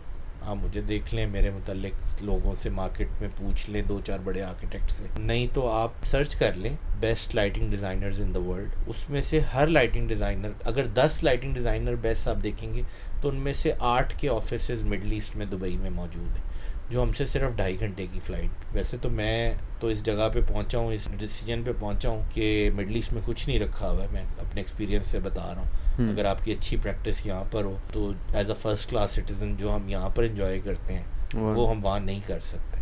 लेकिन फिर भी अगर किसी के ज़रूरियात ऐसी हैं कि वो जाना चाहता है, किसी के मामलात ऐसे हैं कि उसको बहुत ज़रूरत, तो आप खाली एज एन आर्किटेक्ट शायद वहाँ पर जॉब मिलने में मुश्किल होगी। लेकिन अगर आपने थोड़ा सा भी प्रैक्टिस किया हुआ है लाइटिंग डिज़ाइन को, या आपने उसको एज अ मास्टर्स कर लिया, स्पेशलाइज कर लिया, उसके कुछ कोर्सेज कर लिए इंडिपेंडेंटली, तो वो आपको बहुत ज़्यादा हेल्प आउट करे कि उसकी डिमांड बहुत ज़्यादा है, उसकी सप्लाई अवेलेबिलिटी है ही। राइट, तो ये ज़रूर करें। और बाकी तो मेरे ख्याल हमने डिस्कस कर ही लिया है कि लाइटिंग एक बड़ा इंपॉर्टेंट पर्सपेक्टिव है किसी भी एस्पेक्ट से। और एक चीज़ और मैंने ऐड करनी थी इसके अंदर कि हमारे यहाँ ना एक और बहुत बड़ा गैप है जो कि स्पेशलाइज्ड इंस्टॉलेशंस का है। Again this is a trade secret, मैं कहूँगा इसको कि शायद मैं भी इसके ऊपर काम कर रहा हूँ कि अच्छी किस्म की इंस्टॉलेशन टीम्स जो हैं वो हमारे यहाँ ना होने के बराबर है। और उसके अंदर भी ना काम किया जा सकता है from the perspective of electrical contractors के जहाँ पे आउटडोर लाइटिंग की बात आती है पाकिस्तान में किसी भी जगह पर, अंडरस्टैंडिंग ऑफ आउटडोर लाइटिंग किसी की भी नहीं है यहाँ। अच्छा, आउटडोर लाइटिंग सिर्फ लाइट फिक्सचर की हद तक बात नहीं हो रही होती, आपने आउटडोर की केबलिंग कैसे करनी है, आपने उसके कनेक्टर्स IP रेटेड कौन से यूज़ किए भी हैं कि नहीं किए हैं। मैं समझता हूँ जितने मैं प्रोजेक्ट्स कर रहा हूँ उसमें से 99% प्रोजेक्ट्स के अंदर कोई कनेक्टर्स यूटिलाइज नहीं हो रहे, और हमारे पास इतना टाइम नहीं है कि हम शुरू से उनको वो कनेक्टर्स भी उनको मंगवा के दें। अब हम उस पर भी सोच रहे हैं, बट जैसे मैंने आपको कहा कि इम्पोर्ट एक टीडियस प्रोसेस है, हम कितनी प्रोडक्ट लेकर आए। तो मैं लोगों को बोलता हूँ, इलेक्ट्रिकल कॉन्ट्रैक्टर्स को बोलता हूँ कि सर तार प्रॉपर डालें, वायर आउटसाइड की केबल डिफरेंट होती है, वही जो आप तार अंदर डाल रहे होते हैं बेसिकली वही सिंगल कोर केबल जो है आप वही आप उठा के बाहर ले जाते हैं, ऐसे नहीं होता है। इंसुलेटेड मल्टी कोर केबल्स होती हैं जिसके स्पेसिफिक वो उसके साइजेस हैं, वो आप लेके जाएं जिसके ऊपर IP रेटेड कनेक्टर्स लग सकते हैं, फिर उनको तरीके से वो तार बिछी जाए, फिर तरीके से लाइट लगे। बिकॉज हमारे साथ ये एक्सपीरियंस में हुआ है कि हमने बहुत अच्छी लाइट्स दी हुई हैं, अपने हिसाब से सब कुछ बेहतरीन दिया हुआ है, बट इंस्टॉलर ने उसको प्रॉपर्ली इंस्टॉल नहीं किया, और जब लाइट ख़राब होती है तो क्लाइंट ये नहीं सोचता कि क्वालिटी ऑफ लाइट सिग्नल में प्रॉब्लम हो सकती है, वापडा की तरफ से, लेस्को की तरफ से, इंस्टॉलर की तरफ से गलती हो सकती है। वो फ़ौरन फ़ोन उठाता है और वो फ़ोन करता है ताड़ी लाइट ख़राब आई हो तो क्लाइंट्स को भी इस मामले में थोड़ा समझना चाहिए। इसीलिए मैं अब जितने भी समझदार सुलझे हुए क्लाइंट्स हैं मैं जिनका आउटडोर का काम करता हूँ, मैं उनको बोलता हूँ कि सर लाइटिंग फॉर आउटडोर इन पाकिस्तान और anywhere in the world across is an evolving process, is a maintainable process. जिस तरह आप पौधों को छोड़ नहीं ना सकते, ग्रीनरी को माली आता है कटिंग करता है, आप लाइटों के साथ भी अगर आप शौक रखते हैं ना, तो जो value for money light fixtures हम आपको दे रहे हैं ना, यहाँ पर कोई भी दे रहा है इनफैक्ट मेरे मुकाबले में। एक तो वो बीडन रोड क्वालिटी है, वो नहीं, अच्छी क्वालिटी के भी जो मुनासिब क्वालिटी के दे रहे हैं वो भी, उनकी लाइफ भी 2 साल से ज़्यादा की नहीं है, 1.5 साल 2 साल। तो डोंट एक्सपेक्ट कि जी मेरी लाइट ख़राब हो गई है तो जी अच्छा जी आपने तो वारंटी दी हुई थी, ये बदल के दे। मेरे जो इस बात पे ख़त्म करूँगा कि जिस जगह से मैंने शुरू किया था, जिनके साथ मैंने सबसे पहली जॉब की थी ना अपनी, वो मेरे उस्ताद सबसे पहले थे, he is an Indian Muslim, Dubai के अंदर अलीगढ़ से पढ़े हुए थे। तो उन्होंने मुझे ये कहा था कि यार when you go for sales और विद दिस एक्सपर्टीज़, ये चीज़ को समझो, इस माइंड फ्रेम के साथ जाओ कि क्लाइंट आप पे फेवर नहीं कर रहा आपको काम दे के, आप क्लाइंट पर फेवर कर रहे हो। बिल्कुल, ये एक्सपर्टीज आप क्लाइंट को देख के क्लाइंट पर फेवर कर रहे हो। तो यही टेम्परामेंट के साथ काम करो कि झुकने की ज़रूरत नहीं है, आप एक ऐसी चीज़ उसको प्रोवाइड कर रहे हो कि उसमें उसकी वैल्यू इंजीनियरिंग उसकी हो रही है, सब कुछ हो रहा है, आप उसको एक एडेड एक्स्ट्रा एफर्ट दे रहे हो। क्योंकि वही वाली बात है कि हम खाली प्रोडक्ट नहीं बेच रहे, हम सोल्यूशन दे रहे हैं, सर्विसेज। तो हम हो सकता है अगर हम थोड़े से एक्सपेंसिव भी हैं, फिर दोबारा ये भी होता है कि लोग पूरी इंजीनियरिंग कॉस्ट भी नहीं देखते, लोग यूनिट टू यूनिट कंपेयर करने लग जाते हैं। तो हो सकता है अगर हमारी लाइट 3000 की है और अगले की लाइट 1500 की है, तो हो सकता है हम 300 लाइटें लगा रहा हो, वो 500 लाइटें लगा रहा हो, तो eight the end of the day 10% का फ़र्क पड़ रहा हो टोटल कॉस्ट, वो भी लोग नहीं देखते, नहीं समझते उस बात को। बिल्कुल ऐसा। बहुत अच्छा लगा जी, आपका ये कीमती टाइम था, कोशिश की हम आपके शेड्यूल के अंदर ही रहे, लेकिन 20 मिनट ऊपर हो गए, तो बाकी ज़िंदगी रही तो इंशाल्लाह एक कोई छोटा सा ऐसा कोई डॉक्यूमेंट बनाने की दोबारा कोशिश करेंगे जिसमें आपकी रहनुमाई लेके थोड़ी सी और भी आसानी कर लें पूरी मार्केट के लिए, आपके लिए और अपने जोड़ीदार भाइयों के लिए।